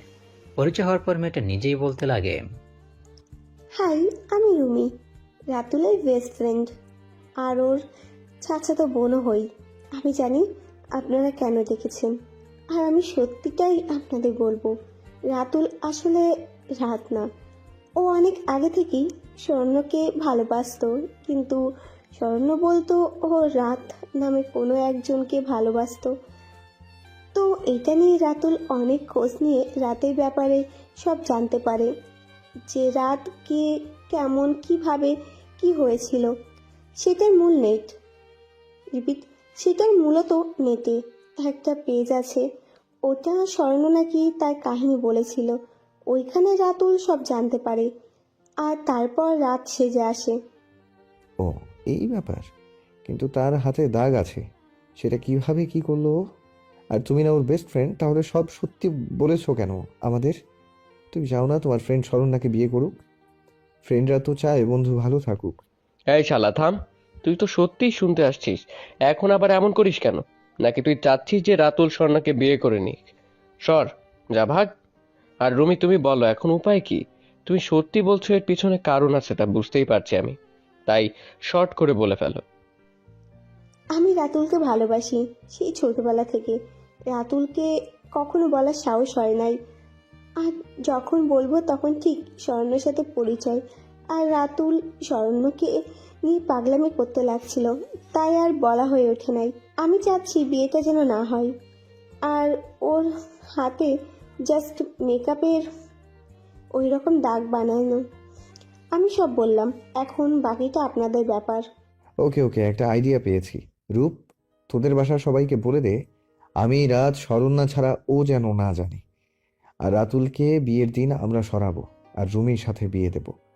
আর রাতুলের জায়গায় আমি বিয়ে করব আমার সন্ধ্যাবতী বউকে। সো আমিও আয়োজন করি। এমনি এমনি তো আর বিয়ে করা যায় না, তাই না? বাহ, কি বাত হ্যায়। ওকে, কি আর করার, তাহলে তাই হোক। আর রুমি, আপনাকেও ধন্যবাদ। এর জন্য না হয় আমরা আপনার রাতুলের বিয়েটা দিয়ে দিব। আজ তাহলে আসি, ভালো থাকবেন। চল সাফরাত। সেখান থেকে রূপ আর সাফরাত রূপদের বাসায় আসে। তারপর রূপ তার বাবা মা সবাইকে সবটাই বলে দেয়, আর তারাও রাজি হয়ে যায়। স্বর্ণ আর রূপন্তিকা ছাড়া সবাই এখন জানে সাফরাতই রাত।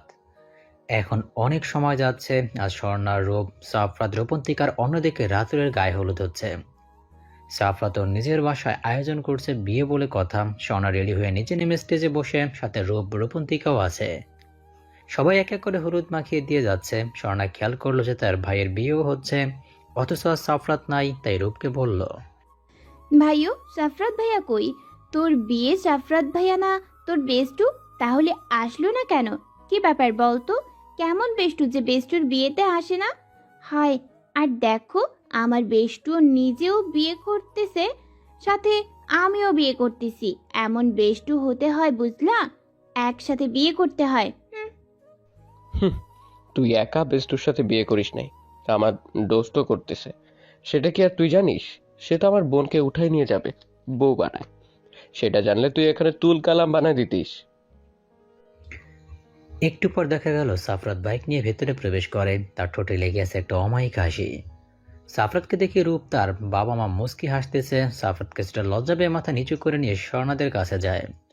গিয়ে স্বর্ণার গায়ে হলুদ মাখিয়ে দিয়ে বলে, কি মনে হয় সন্ধ্যাবতী, যে আমার ফ্রেন্ডের বিয়েতে আসবো না, তাই না? এটা কি কখনো হয় বলো?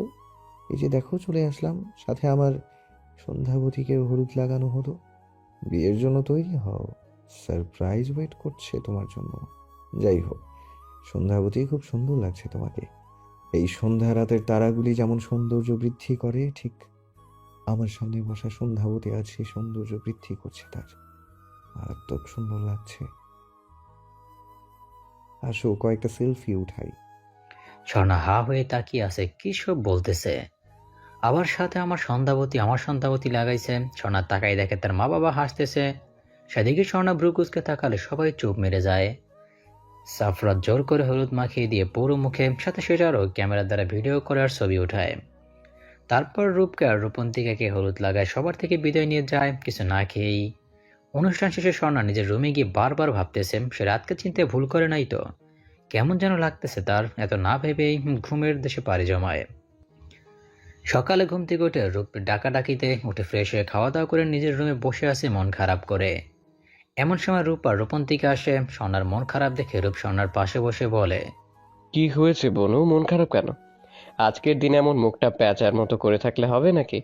আর তুই তো রাতকে পেয়ে যাচ্ছিস আর এভাবে মন খারাপ করে আছিস, কি হয়েছে বল আমাদের? আমরা কি কিছু করেছি? স্বর্ণার রূপকে জড়ায় ধরে ফুপিয়ে কেঁদে ওঠে। হুট করে এমন করা রূপ কিছুটা অবাক হয়। পরক্ষণেই বুঝতে পারে সবাইকে ছেড়ে যাবে, এই ভেবে হয়তো কান্না করতেছে। রূপ আর নিজেকে সামলাতে পারল না, বোনকে জড়িয়ে ধরে কেঁদে দিল। একটু পর রূপের মা বাবা রুমে এসে দেখে তারাও কেঁদে দিল। রূপন্তিকার বেচারা তো মুখ ভার করে বসে আছে। হঠাৎ করে ও কেঁদে উঠলো। এবার সবাই ওর দিকে তাকালো। রূপ বলে বসলো, তোর আবার কি হলো? তুই তো এ বাড়িতেই থাকবি, তুই আবার কাঁদিস কেন? নাকি অন্য বাড়ি যাওয়ার শখ হয়েছে? কোনটা বলতো? ব্যাপার ভালো ঠেকায় না, মুখটা এমন করে রাখছিস কেন? না মানে বলছিলাম কি, আমি তো এই বাড়িতেই বিয়ে করতেছি। স্বর্ণার মতো তো সবাইকে ছেড়ে যেতে হবে না। তাহলে কি করব আমি? আমার যদি বিয়ের সময় কান্না না পায়, সবাই যদি আমাকে বিয়ে পাগলি বলে, এই ভেবেই কান্না পাচ্ছে। রূপন্তিকার কথায় সবাই হেসে দেয়। স্বর্ণা রূপন্তিকাকে মারতে শুরু করে। সবসময় মজা নিয়ে বসে থাকে রূপন্তিকা। বিয়ের সময় হয়ে এসেছে। সাফরাত আসলে তার সাথে মা ও তবে গেস্ট হয়। একটু পর রাত্রের বাড়ি থেকে ফোন দিয়ে জানায় বর পালাইছে। সেটা শুনে স্বর্ণা কান্না না করে অবাক হয়। সে যদি রাত হয় তাহলে কখনো পালাতো না, বুঝলেও রাত না, সব নাটক। স্বর্ণা এসব ভাবতেছে, তখন স্বর্ণার মা এসে বলে, স্বর্ণামা, রেডি তো হয়ে আছিস? সবাই কানাঘুষা করতেছে যে মেয়ের বিয়ে দিতে পারলাম না। কত কি, তাই বলছিলাম কি, সাফরাত ছেলেটা তো ভালো, আমরা চাচ্ছি ওর সাথে তোর বিয়ে দিব আমরা। ওর বাবা মাও রাজি, নিচে আয়। তুমি কি বলতে চাচ্ছ আমি তোমাদের বোঝা হয়ে গেছি যে এখন যার তার সাথে বিয়ে দিয়ে দেবে আমাকে? আমি রাত ছাড়া কাউকে বিয়ে করব না। যতদিন রাত না আসে আমি বিয়ে করব না। যাও আমার চোখের সামনে থেকে। আমি একবার যখন বলছি বিয়ে করব না তো করব না। স্বর্ণা রেগে কথাগুলো বলে। তখন রূপ ও রুমে চলে আসে। স্বর্ণা রাজি হচ্ছে না দেখে রূপ কিছুটা রেগে যায় আর রাগের মাথায় বলে, হ্যাঁ, তুই আমাদের বোঝা হয়েছিস। বয়স কম না তোর, এখন মানুষও কথা শোনাচ্ছে। সারা জীবন তাকে বসে বসে খাওয়ানোর ইচ্ছা আমাদের নেই, তাই চুপচাপ বিয়ে করে নিয়ে আমাদের শান্তি দে। তোকে নিয়ে মানুষের কথা শোনার ইচ্ছে আর করছে না। বাইরে সবাই যা নয় তাই বলছে, সেটা আমাদের শুনতে ভালো লাগছে না। রূপের কথা স্বর্ণা রূপের দিকে তাকায়। তারপর কিছু না বলে তার মায়ের সাথে যা বলে সে বিয়েতে রাজি হয়ে যায়। এবার রূপ কিছুটা অবাক হয় হুট করে রাজি হওয়ায়। বিয়ে শেষে স্বর্ণা কারোর সাথে কথা না বলে সাফরাতের গাড়িতে উঠে বসে। সবাই বুঝতে পারে স্বর্ণা রেগে আছে। রূপের কিছুটা খারাপ লাগে। এবার যাওয়ার সময় সাফরাত বলে, মা, আপনারা চিন্তা করবেন না, আমি ম্যানেজ করে নিব ওকে। আমি কোনো কষ্ট পেতে দিব না, আপনারা নিশ্চিন্তে থাকতে পারেন। আর রূপ, আমার উপর তো তোর বিশ্বাস আছে, কান্না করিস না। তোর বোন হ্যাপি থাকবে। হাসি, দোয়া কর। গাড়িতে যাওয়ার সময় সাফরাত দেখে স্বর্ণা অন্যদিকে মুখ করে নীরবে কেঁদে যাচ্ছে। সাফরাত মুচকে এসে তার মাকে ইশারায় বলল যেন স্বর্ণাকে সামলায়। তার মা স্বর্ণার পাশে এসে স্বর্ণাকে টেনে নিজের বুকে জড়ায় নেয়। স্বর্ণাকে না দেখেই কেঁদে ওঠে। সাফরাতের মা কিছুটা অবাক হয়, এতে এত কান্না করার কি আছে। তবুও কিছু বলল না, কিন্তু সাফরাতের দিকে রাগে চোখে তাকাই আছে। মেয়েটাকে সত্যি বললে কি এমন হবে? বাসায় এসে স্বর্ণা অনেকটা অবাক হয়। মানুষের অভাব নাই, এমনকি বাড়ি সাজানো আছে। এই সময়ের মধ্যে কখনো সব সম্ভব না। তাহলে কি সব আগে থেকে প্ল্যান ছিল, নাকি কিছুই মাথায় আসতেছে না স্বর্ণার। সব নিয়ম শেষে স্বর্ণা রুমে গিয়ে ঘুমাবে। এমন সময় বিছানায় তাকাই দেখে বিছানাও সাজানো।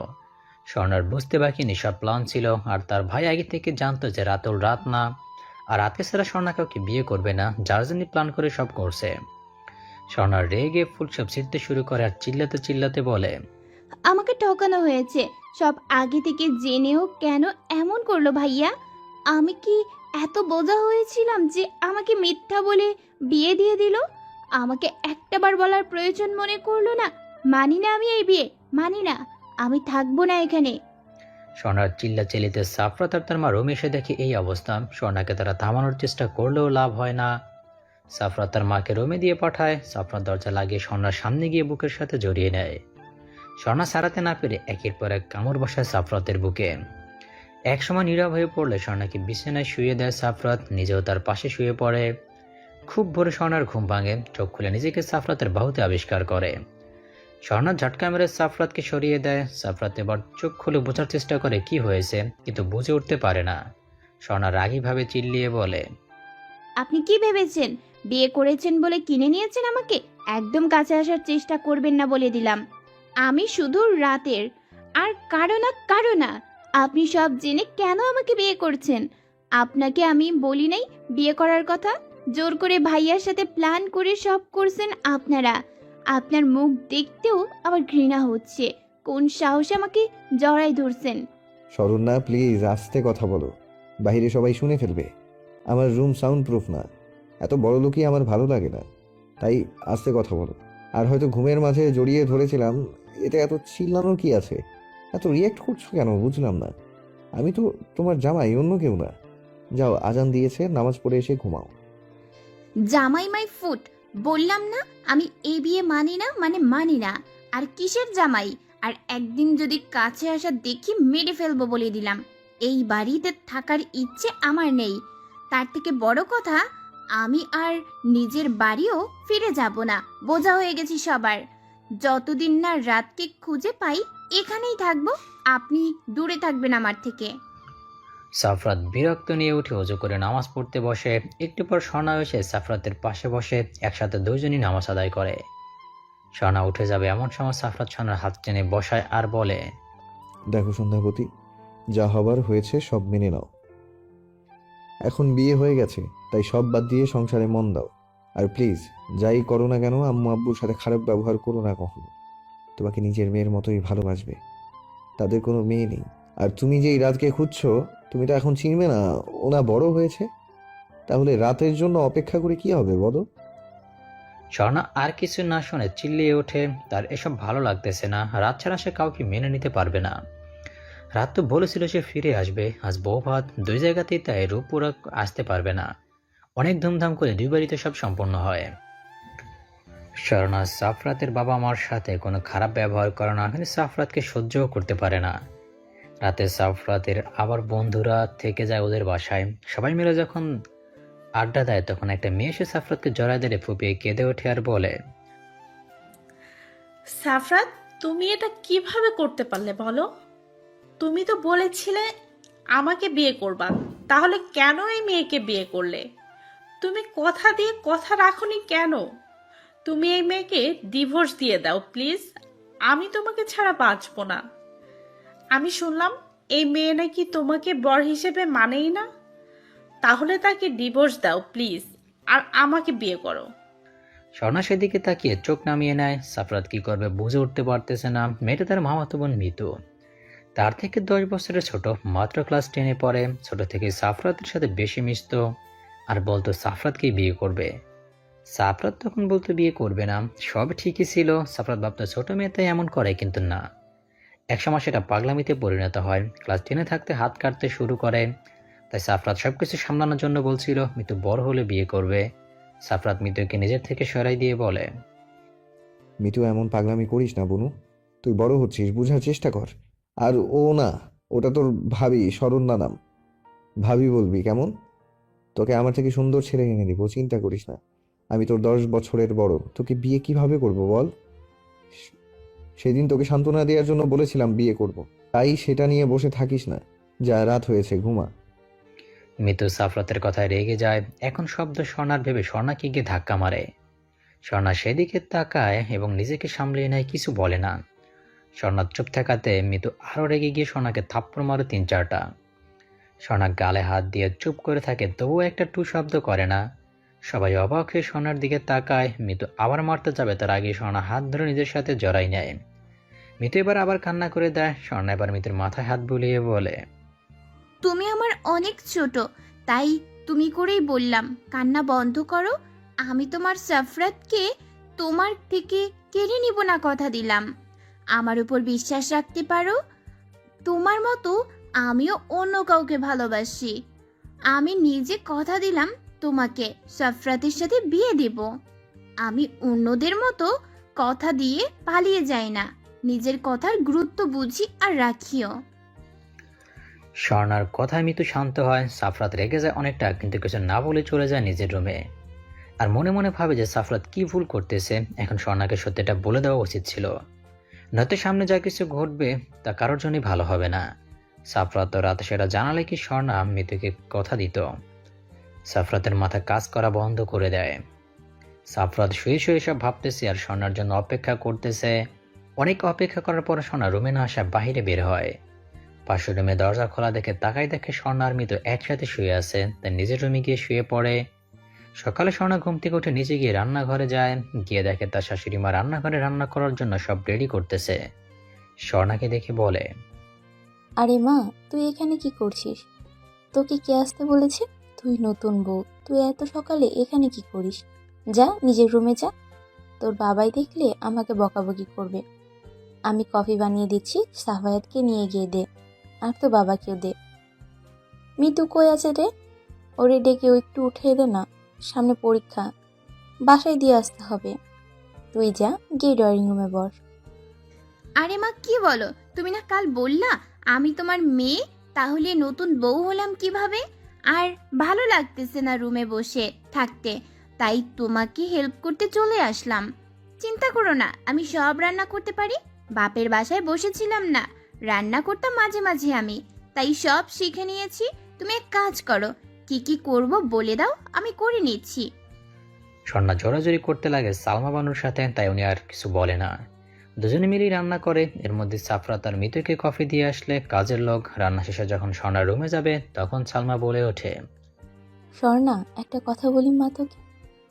দেখ, আমার ছেলে তোকে পছন্দ করে বিয়ে করেছে, তুইও মেনে নে। ভালোবাসা হারাস না মা। আমার ছেলে কখনো কোনো কষ্ট পেতে দেবে না তোকে, এটা বিশ্বাস রাখতে পারিস।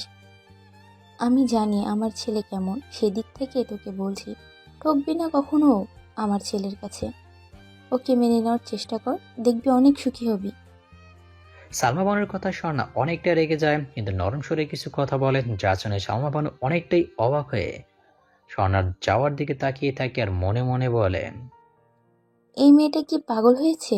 না, মানুষ ভালোবাসে ঠিক, কিন্তু ও ছোটবেলার ভালোবাসা নিয়ে পড়ে আছে। আর এই সাফায়াতকে নিয়ে আর পারি না, বললে কি হয় ওই রাত।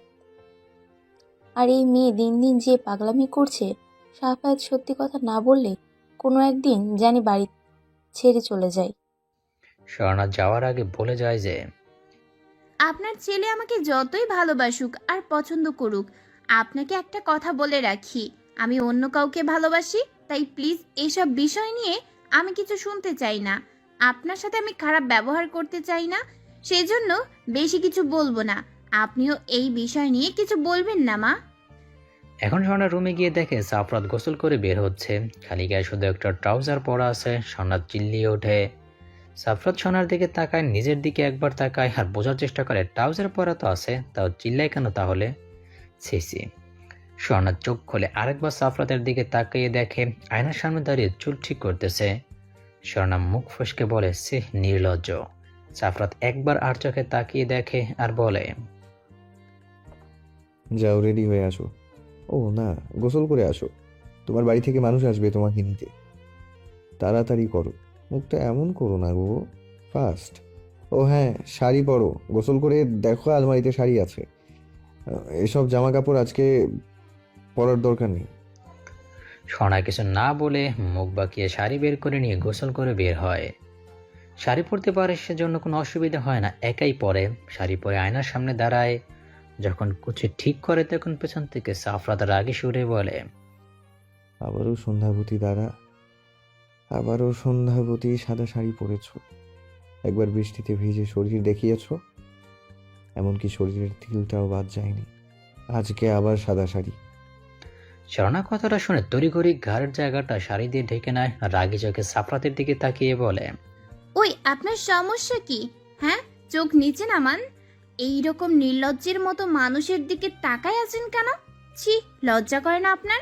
ওয়েট, তার মানে সেই দিন আপনি ছিলেন, আমার কাছে যে কোটটা আছে সেটা আপনার? ও, কিন্তু তাই বলে শরীর দেখবেন? সাফরাত স্বর্ণার এমন কথা শুনে জোরে হাসতে লাগে। স্বর্ণা মন খারাপ করে তাকিয়ে আছে। সাফরাত এবার চুপ মেরে যায় আর স্বর্ণাকে বলে নিচে যেতে। সবাই মিলে খাওয়া দাওয়া করে। মিতু খাওয়া দাওয়া করে বাসায় চলে গেছে। একটু পর রূপা রূপন্তিকা আসে, সাথে আরো কয়েকজন আসে। রূপ সরাসরি স্বর্ণার কাছে এসে বসে, কিন্তু স্বর্ণা অন্যদিকে মুখ ঘুরিয়ে নেয়। রূপন্তিকা এসে জড়াই ধরে স্বর্ণাকে, তবুও স্বর্ণা কথা বলে না। স্বর্ণা ভাবে রূপন্তিকাও সব জানতো। রূপন্তিকা বুঝতে পেরে বলে, প্লিজ আমার কথা শোন, আমি কিচ্ছু জানতাম না, আমাকে কেউ কিচ্ছু বলে নাই।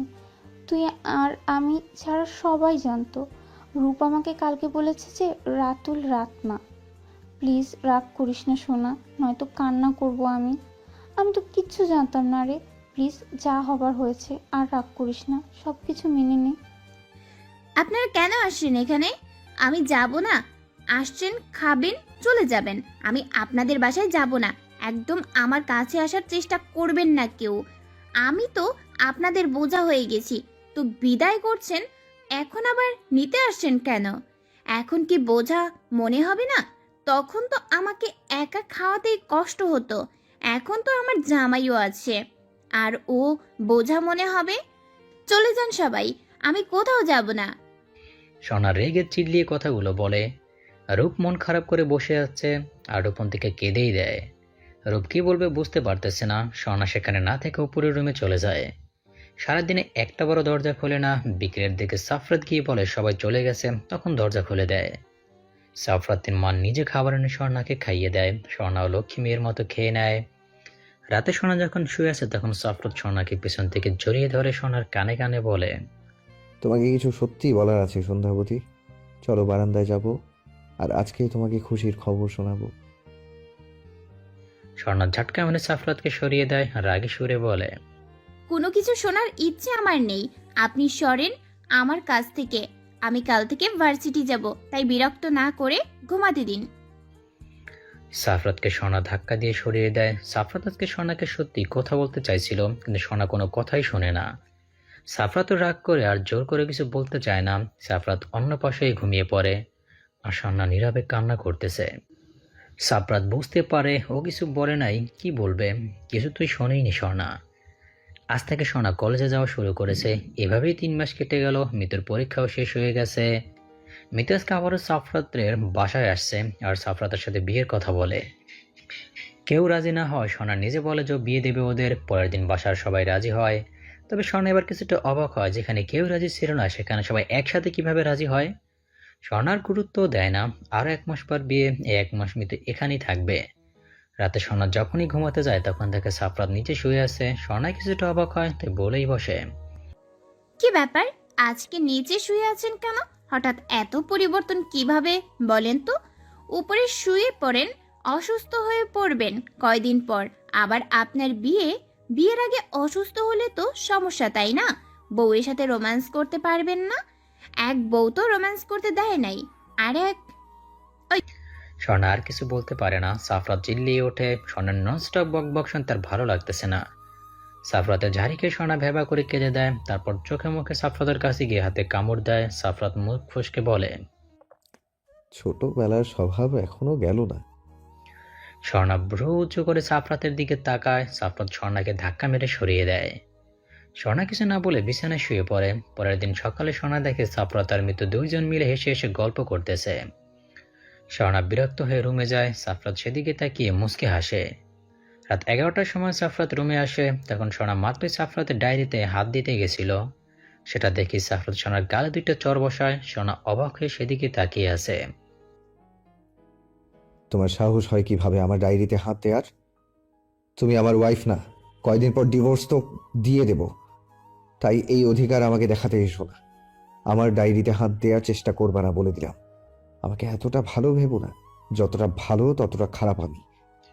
স্বর্ণা উল্টো সাফরাতের গালে 2টা কামড় বসিয়ে দেয়। তারপরে সাফরাতের হাতে কামড় দিয়ে রাগে সুরে বলে, ঠিকই ভাবছিস আমি অবলা নারী? তুই চর মারবি আর আমি কিছু বলবো না? আমি তেমন মেয়ে না, ওকে? তুই ডায়েরি বাইরে রাখছিস কেন? সেই জন্য আমি পড়তে চাইছিলাম। কি এমন বলা আছে এই ডায়েরিতে যে আমার হাত দেওয়া যাবে না? আর কি বা আছে জানা আছে? আমার কোনো এক মিথ্যা নাটক, যেটাও কেউ একজন এত বছর ভালোবাসা ভেবে কষ্ট পেয়ে সবাইকে কষ্ট দিয়ে আসছে। সাফরাত স্বর্ণার কথা মাথা উঁচু করে স্বর্ণার দিকে তাকায়। তার মাথায় ঢুকলো না এই কথার মানে। স্বর্ণা সাফরাতের দিকে তাকিয়ে কেঁদে দেয়। হাত দিয়ে রক্ত বের হচ্ছে, এমনকি সাফরাতের চোখেও পানি। স্বর্ণা তাড়াতাড়ি মলম আনে। সাফরাত রেগে যায়, এত ছেড়ে কেউ কামড় দেয় নাকি? তার উপর আবার নিজেই কান্না করতেছে। সাফরাতের মনে হয় ছোটবেলার কথা, যখন সাফরাতকে কামড় দিয়েছিল তখন রক্ত বের হচ্ছিল। সেটা দেখে স্বর্ণা নিজেই কান্না করে দিয়েছিল। সাফরাত স্বর্ণার থেকে মলম কেড়ে নেয় আর বকাবকি করে স্বর্ণা মন খারাপ করে বিছানায় শুয়ে পড়ে। সকালে স্বর্ণা ঘুম থেকে উঠে অনেকটা অবাক হয়। সারা বাড়ি সাজানো আছে। তার থেকে বড় অবাক হয় সাফরাত তার সামনে একটা পেপার এগিয়ে দেয়। সেটা হাতে নিয়ে যা দেখে, সেটা দেখে স্বর্ণা অবাকের চরম পর্যায়ে পৌঁছে যায়। Divorce paper? ইয়েস সন্ধ্যাবতী। ও সরি, সন্ধ্যাবতী বলার মতো অধিকার আমার নেই। হ্যাঁ, এটা ডিভোর্স পেপার। আমরা একটা বউ থাকা অবস্থায় কখনো অন্য কাউকে বিয়ে করতে পারি না, তাই না? সেজন্য ডিভোর্সের ব্যবস্থা করে দিয়েছি। আমার সই করা আছে, এখন তুমি সই করে দাও। আর 3 দিন পর বিয়ে। আজ মেহেদি সন্ধ্যা, কাল হলুদ, পরের দিন বিয়ে। তাই এখন থেকে সব সাজানো হয়ে গেছে, ফার্স্ট সই করো। স্বর্ণার প্রচুর রাগ উঠতেছে, মন চাচ্ছে এখানেই পেপারটা ছিঁড়ে ফেলতে, কিন্তু সেটা করতেও রাগ লাগতেছে। তখনই দেখে রূপবন্তিকার এমনকি তাদের বাড়ির সবাই আসছে সাফরাতের বিয়ে খাওয়ার উদ্দেশ্যে।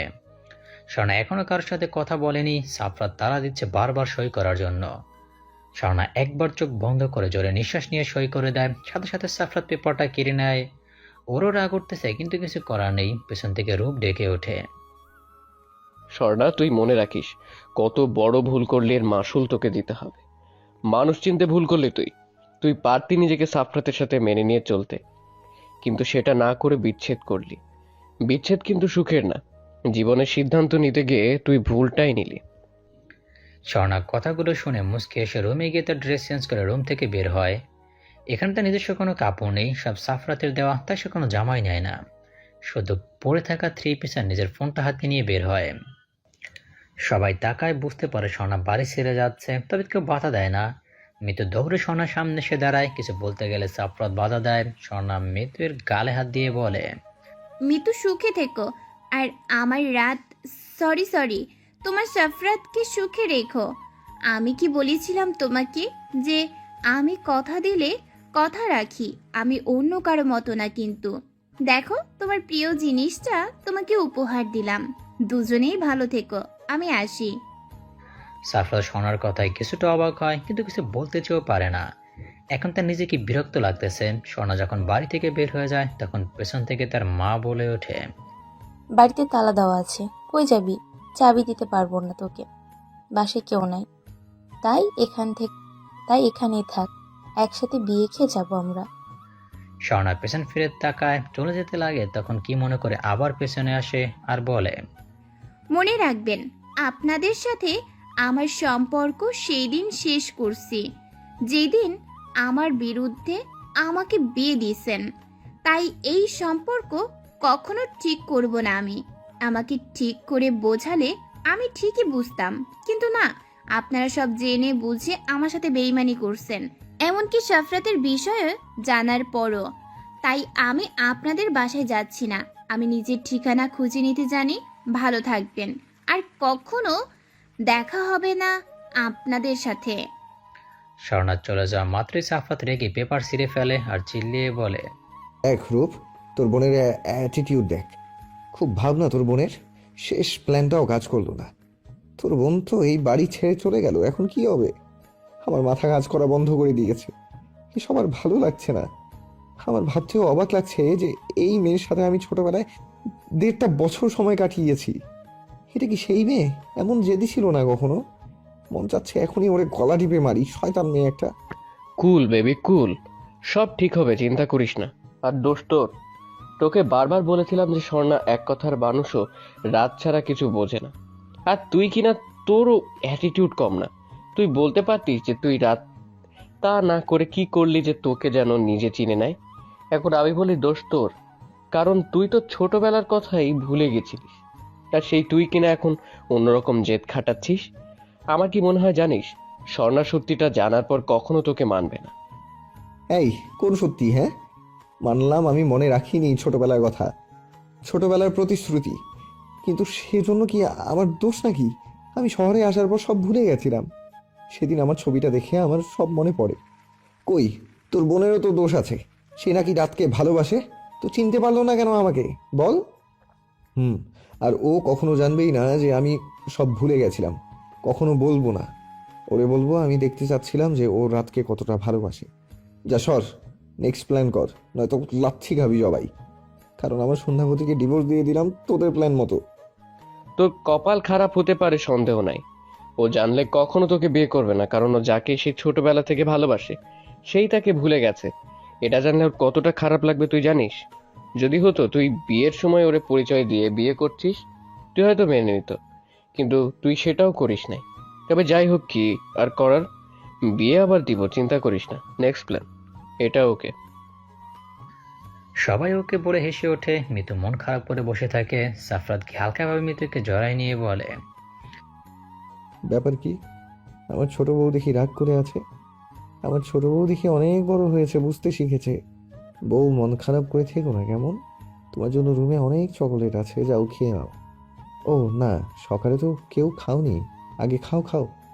সবাই মেহেদি অনুষ্ঠানে ব্যস্ত হয়ে পড়ে। আর স্বর্ণা 3 দিনের জন্য একটা হোটেল রুম বুক করে। তার কাছে টাকা ছিল সেটা দিয়েই, আর মাঝে মাঝে সাফরাত টাকা দিত, সেটা নিজের কাছে রেখে দিত। স্বর্ণার চিন্তা সাফরাতের বিয়ের পর সেখান থেকে চলে যাবে। সাফরাত আগের বার মেহেদি লাগায় নাই, আর দূরের আত্মীয়কেও দাওয়াত দিছিল না, কিন্তু এবার সব অনুষ্ঠানের আয়োজন করা হয়েছে। আর সবাইকে দাওয়াত দেওয়া হয়েছে। যে বউ সেই নাই, আর এখন এরা মজা আড্ডা ঠাট্টা নিয়ে ব্যস্ত। রাতে সাফরাত ঘুমোতে যাওয়ার সময় ডায়েরিটা বের করে একবার চোখ বুলায় আর মনে মনে ভাবে, ইস, সেদিন যদি এই ডায়েরিটা তোর হাতে পড়তো, তাহলে যে সব তুই জেনে যেতিস সন্ধ্যাবতী। কারণ আমি তোদের বাসা থেকে আসার পর সব কাহিনী এখানে লিখে রেখেছি। তার থেকে বড় কথা, আমি তোকে ভুলে গেছিলাম, সেটাও এখানে লেখা আছে। এজন্য আমি আমার সন্ধ্যাবতীর গায়ে হাত তুলতে বাধ্য হয়েছিলাম। সেদিন আমার সন্ধ্যাবতীর কতটা কষ্ট হয়েছিল সেটা আমি জানি, কিন্তু কিচ্ছু করার ছিল না আমার। আমাকে মাফ করে দিও সন্ধ্যাবতী। যতটা কষ্ট দিয়েছি তার থেকে বেশি ভালোবাসি তোমাকে, আর আগলে রাখতে চাই আমি। আর মাত্র কয়েকটা দিন, এবার আর ভুল করব না। আগলে রাখবো তোমাকে, সব সত্যি বলে দিব। সকালে সাফরাত ঘুম থেকে উঠে নিচে গিয়ে দেখে সব আত্মীয়রা চলে আসছে। রাতে হলুদ অনুষ্ঠান, এখন সবাই মিলে নাচ গান করতে লাগে। সবাই হেসে হেসে কাজ করতে শুরু করেছে। এবার অফিসের কিছু মানুষকে ইনভাইট করা হয়েছে। রাতে সাফরাতের হলুদ সন্ধ্যা কমপ্লিট হয়ে যায়। কাল সন্ধ্যায় বিয়ে হবে, আর এবার আর বউ ভাত করবে না। পরের দিন বিকেলে সাফরাত চিন্তায় আছে, তাকে তো সোনা পছন্দ করে না, তাহলে কি তাদের প্ল্যান কাজ করবে? এদিকে রূপ তাকে চিন্তা করতে বারণ করে আর বলে, এই প্ল্যান কাজ না করলে এই প্ল্যান কাজে আসবে। এবার সাফরাত ফিক করে হেসে দেয়, আর চিন্তা নাই। অপরদিকে স্বর্ণা মনে মনে ভাবতেছে। স্বর্ণার নতুন একটা ব্লেড বের করে চোখ বন্ধ করে বাম হাতে একটা টান দেয়। চোখ খুলে দেখে রক্ত পড়তেছে, তবে এতটাও গভীরভাবে কেটে যায় নাই বুঝতে পারলে। আবার আরও একটা টান দেয়, রক্তের ছিটা আবার গড়িয়ে পড়তে লাগে। সাথে সাথে চোখের পানি। আরেক টান দিবে তার আগেই ফোন বেজে ওঠে। ফোনের দিকে তাকাই দেখে একের পর একটা ফোন আসতে লাগছে। প্রায় 20+ ফোন হয়ে গেছে। একবার হাতের দিকে তাকায়, ফোনটা কাঁপা কাঁপা হাতে উঠায়। রূপের নাম্বার থেকে ফোন আসছে। ফোনটা ধরে কানে রাখা মাত্র রূপের কথা শুনে ফোনটা হাত থেকে দূরে ছিটকে পড়ে। স্বর্ণা যখন ফোনটা রিসিভ করে কানে দেয়, তখন ওই পাশ থেকে কান্নার সুর ভেসে আসে। স্বর্ণা, তুই কই আছিস? যত তাড়াতাড়ি সম্ভব সাফরাতদের বাসায় আয়। সাফরাত অ্যাক্সিডেন্ট করছে হয়তো। স্বর্ণা আর কিছু শোনে না, তার আগে হাত থেকে ফোনটা পড়ে যায়। সাফরাতের কিছু হলে তো সে বাঁচবে না। বড্ড ভালোবাসে যে তার রাতকে। সে তো জানে সাফরাতই তার রাত। স্বর্ণা কোনো রকম ফোনটা উঠায় নিয়ে দৌড়ে রুম থেকে বের হয়। তেমন কিছু নাই হোটেলে তার, তাই কিছু না ভেবে দৌড় দেয়। রাস্তায় তার যেন গাড়ির জন্য দেরি করতে প্রাণ বের হয়ে যাচ্ছে। তার উপর হাত দিয়ে এখন রক্ত পড়তেছে। হাতের জ্বালা এখন তার নিজের বিরক্ত লাগতেছে, কেন হাত কাটলো সে। ওইদিকে রূপ ফোন কেটে যাওয়ায় কিছুটা ভয় পেয়ে যায়, আর ভাবতেছে স্বর্ণা কি বুঝে গেল যে এটা মজা ছিল। সাফরাতের আগে চোখে তাকায় রূপের দিকে। তাদের প্ল্যান ছিল মিথ্যে কথা বলে স্বর্ণাকে নিয়ে আসবে। বলবে যে সাফরাত অ্যাক্সিডেন্ট করছে, তখন আসতে না চাইলে বলবে যে রূপন্তিকাও ছিল সেই গাড়িতে, তখন নিশ্চয়ই আসতো এখানে। আর তখন স্বর্ণা আবার সাফরাতকে বিয়ে করতে রাজি না হলে সব সত্যি বলবে যে সাফরাত হলো আসল রাত। কিন্তু স্বর্ণা ফোন কেটে দেওয়া সবাই ভাবে আর আসবে না স্বর্ণা। সাফরাত এবার রূপকে ধাক্কা মেরে বলে, দেখ ভাই, আজকে তোর খবর আছে। তোর আবাল মার্কা প্ল্যানের জন্য যদি আমার সন্ধ্যাবতী আমার কাছ থেকে দূরে চলে যায়, তখন কিন্তু তুই আর বেঁচে থাকবি না। মেরে দিব তোকে। আমার সন্ধ্যাবতীকে চাই, বুঝলি? ওকে ছাড়া কাউকে বিয়ে করতে পারবো না আমি। সবাই মিলে এসব নিয়ে কথা বলতেছিল। সাথে রূপের মা বাবা, সাফরাতের মা বাবাও ছিল। আর আত্মীয়রা জানে সন্ধ্যার দিকে বিয়ে, তাই তারা সবে গুরুত্ব না দিয়ে নিজেদের মতো আড্ডা দেয়। সাফরাত আর রাত আবারও ঠিক করে স্বর্ণাকে ফোন দিবে, যেই বলা সেই কাজ। মাত্রই ফোনটা হাতে নিচে ফোন দিবে, এমন সময় স্বর্ণা দৌড়ে বাড়িতে প্রবেশ করে। সাফরাত সেদিকে তাকায়, অবাক হয়ে যায়। রূপের দিকে তাকায় দেখে রূপও অবাক হয়ে তাকিয়ে আছে। সবাই ভাবছিল হয়তো স্বর্ণা আসবে না, কিন্তু স্বর্ণাকে দেখে পাগলের মতো লাগতেছে। স্বর্ণা দৌড়ে সাফরাতের কাছে এসে জড়িয়ে ধরে হাউমাউ করে কান্না করে দেয়। সবাই যেন কোনো ঘোরের মধ্যে আছে। যে মেয়ে কিনা সাফরাতকে পছন্দ করে না, সে অ্যাক্সিডেন্টের খবর শুনে দৌড়ে চলে আসছে। স্বর্ণা সে কখন থেকে কেঁদেই যাচ্ছে। এবার সাফরাত বুঝতে পারে তার পিঠে কিছু পড়তেছে। স্বর্ণাকে সারিয়ে নিয়ে সামনে এনে চমকে ওঠে। স্বর্ণার হাত দিয়ে রক্ত পড়তেছে। সবার এতক্ষণে ধ্যান ভাঙে রূপ তাড়াতাড়ি ফার্স্ট এইড বক্স এনে স্বর্ণার হাত ব্যান্ডেজ করে দেওয়ার জন্য, কিন্তু স্বর্ণা হাত দিতে দেয় না। এবার স্বর্ণা কিছুটা নীরব হয়ে ভালোভাবে সাফরাতকে লক্ষ্য করে আর বুঝতে পারে এটাও প্ল্যান ছিল, তাই স্বর্ণা রেগে চিল্লিয়ে বলে। স্বর্ণা রেগে সাফরাতের গলা চেপে ধরে, সাফরাত চোখ বন্ধ করে নেয় কিন্তু ছাড়ানোর চেষ্টা করে না। রূপ স্বর্ণার হাত সরায় সাফরাতের গলা থেকে, সাফরাত জোরে জোরে নিঃশ্বাস নেয়। স্বর্ণা আবারও কেঁদে দেয়, রাগ করে উঠে চলে যাবে, তখন সাফরাত টেনে নিজের সাথে জড়িয়ে নেয়। সাফরাত বুঝতে পারে স্বর্ণা ভয় পেয়ে গেছিল, তাই শান্ত করার জন্য বলে। হ্যাঁ সন্ধ্যাবতী, আমি ঠিক আছি তো, এভাবে কান্না করো না। সরি সন্ধ্যাবতী, আর কখনো আমি মিথ্যা কথা বলবো না। আমি তো জানতাম না যে তুমি আমার পরিচয় জানো, তাই মজা করেছি। আমি তো ভাবছিলাম তুমি আসবা না, এখন তো দেখি উল্টো তুমি এই কয়েক মিনিটে পাগল হয়ে গেছো। ছাড়ো আমাকে, তুমি আমার রাত না। আমার রাত এমন ছিল না, সে কখনো আমাকে কষ্ট দেয় নাই। তুমি আমাকে একটুও বোঝো না। আমাকে রেখে অন্য কাউকে বিয়ে করে নিতেছ। হয়তো বিয়ে হয়ে গেছে এতক্ষণ। আমি জেনে বুঝি তোমার বিয়ে দেওয়ার কথা বলছিলাম, যাতে সত্যি বলো না, সেটা বলো নাই। তাই আমি কথা দিয়েছিলাম যে তোমার আর মেয়েতোর বিয়ে দিব, সেটা রাখার জন্য তোমাকে বিয়ে করতে রাজি হলাম, যাতে এত বোকা কথা দিলে কথা রাখতে হয় না। তুমি উল্টো আরো বিয়ের জন্য লাফাচ্ছিলে। স্বর্ণার কথায় সবাই হেসে দেয়। এবার সাফরাত বলে। ধুর পাগলি, আমরা প্ল্যান করে বিয়ের আয়োজন করছিলাম, আর ডিভোর্সটাও প্ল্যান ছিল সব, যে তোমাকে এবার তোমার মতো বিয়ে করব। আর মিতুর কথা বলছো? ওরে আমি বুঝাইছি, ওর পরীক্ষার পর যেদিন আমাদের বাসায় আসে সেদিন। ফ্ল্যাশব্যাক। মিতু যখন সাফরাতের সাথে দেখা করার জন্য আসে, তখনই সাফরাত অনেক বুঝে শুনে মিতুর কাছে যায় আর মিতুর পাশে বসে বলে। মিতু, তোকে একটা কথা বলি শোন। তোর ভাবি মানে শরণ্যাও আমাকে ছোটবেলা থেকে ভালোবাসে, মানে রাতকে। তারপর আমি শহরে আসি, তাই আর ও আমাকে পায় না। কিন্তু ও সেই ছোটবেলার রাতকেই ভালোবাসে, যার জন্য আমাকে মেনে নেয় না স্বামী হিসেবে। তুই দেখ, তোর ভাবি এখনো আমাকে পাগলের মতো ভালোবাসে। ভালোবাসা জোর করে নয়, ভালোবেসে আদায় করতে হয়। তুই কিন্তু আমাকে ভালোবাসিস না, এটা তোর আবেগ আর জেদ। না হলে দেখ, কখনো জেদ করতিস না। তুই বল, যে তোকে ভালোবাসে না তার পেছনে পড়ে থেকে তোর কি লাভ? তুই তো আমার বোন হোস, তাই না? আচ্ছা, তোকে বোন বলে রাগ করিস সেটাই তো, তাই না? এবার ছোট বউ বলে ডাকবো কেমন? ধন্যবাদ ভাইও। থুকু জামাই, এভাবে বোঝানোর জন্য। সরি, তোমাকে অনেক জ্বালিয়েছি, আর জ্বালাবো না। এবার ছোট্ট বউ হিসাবে জ্বালাবো। আচরণ ভাইয়া, একটা প্ল্যান করি। তুমি আমাকে বিয়ে করতে চাও, মানে ভাবি তো তোমার সাথে আমার বিয়ে দিতে চাইবে। প্রথমে রাজি হবে না, পরে রাজি হবা। আমরা ভাবির সাথে গেম খেলবো, পরে বিয়ের দিন রাতে ভাবিকে বলবা তুমি রাত, তারপর তোমরা আবার বিয়ে করবা। কারণ তখন আমি বিয়েতে ছিলাম না, আনন্দ করতে পারিনি। Please please. বর্তমান সাফরাত বলতে লাগে। তাই আমিও আর না করতে পারিনি ওর কথা রাখার জন্য এসব। আর তুমি হাত কাটবা সেটা কে জানতো? কি অবস্থা হয়েছে হাতের বলো তো? এমন পাগলামি কেউ করে নাকি? আর তুমি যখন জানতে আমাকে বলনি কেন? আর কবে জানতে পেরেছো যে আমি রাজ? সাফরাত আর কিছু বলতে যাবে, কিন্তু তার আগে একটা চরের শব্দ সেদিকে তাকায় যে কে কাকে চর মারছে। সাফরাত সেদিকে তাকায় অবাক প্লাস ভয় পেয়ে যায়, আবার ঢোক গিলে উঠে পড়ে পালানোর জন্য, কারণ চরটা স্বর্ণা মারছে, তাও আবার রূপের গালে। সাফরাত ভালোভাবেই জানে স্বর্ণা যদি রূপকে মারতে পারে তাহলে তাকে খামড় দিয়ে শেষ করবে।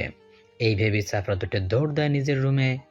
এদিকে স্বর্ণা রেগে আছে, রূপ ফোন দিয়ে মিথ্যে বলল কেন, যার কারণে ছোট হয়ে রূপের গায়ে হাত তুলছে। রূপ বোকার মতো তাকায় আছে স্বর্ণার দিকে। রূপ কিছু বলতে যাবে তার আগে স্বর্ণা পাশ থেকে একটা লাঠি উঠাই নেয়। সেটা দেখে রূপ ভো দৌড় মারে। এবার স্বর্ণা ফিরে মিতুর দিকে তাকালো, মিতুও দেয় এক দৌড়। রূপন্তিকা ভাবতিছে সে কি করবে, বেচারা ভয়ে কেঁদে দেয়। এবার সবাই পেট চেপে হাসতে শুরু করে। স্বর্ণা এবার হেসে দেয়, হাসতে হাসতে নিচে বসে পড়ে। কিছুক্ষণ পর সাফরাত উকি দিয়ে দেখতেছে যে নিচে সব নীরব হয়েছে নাকি।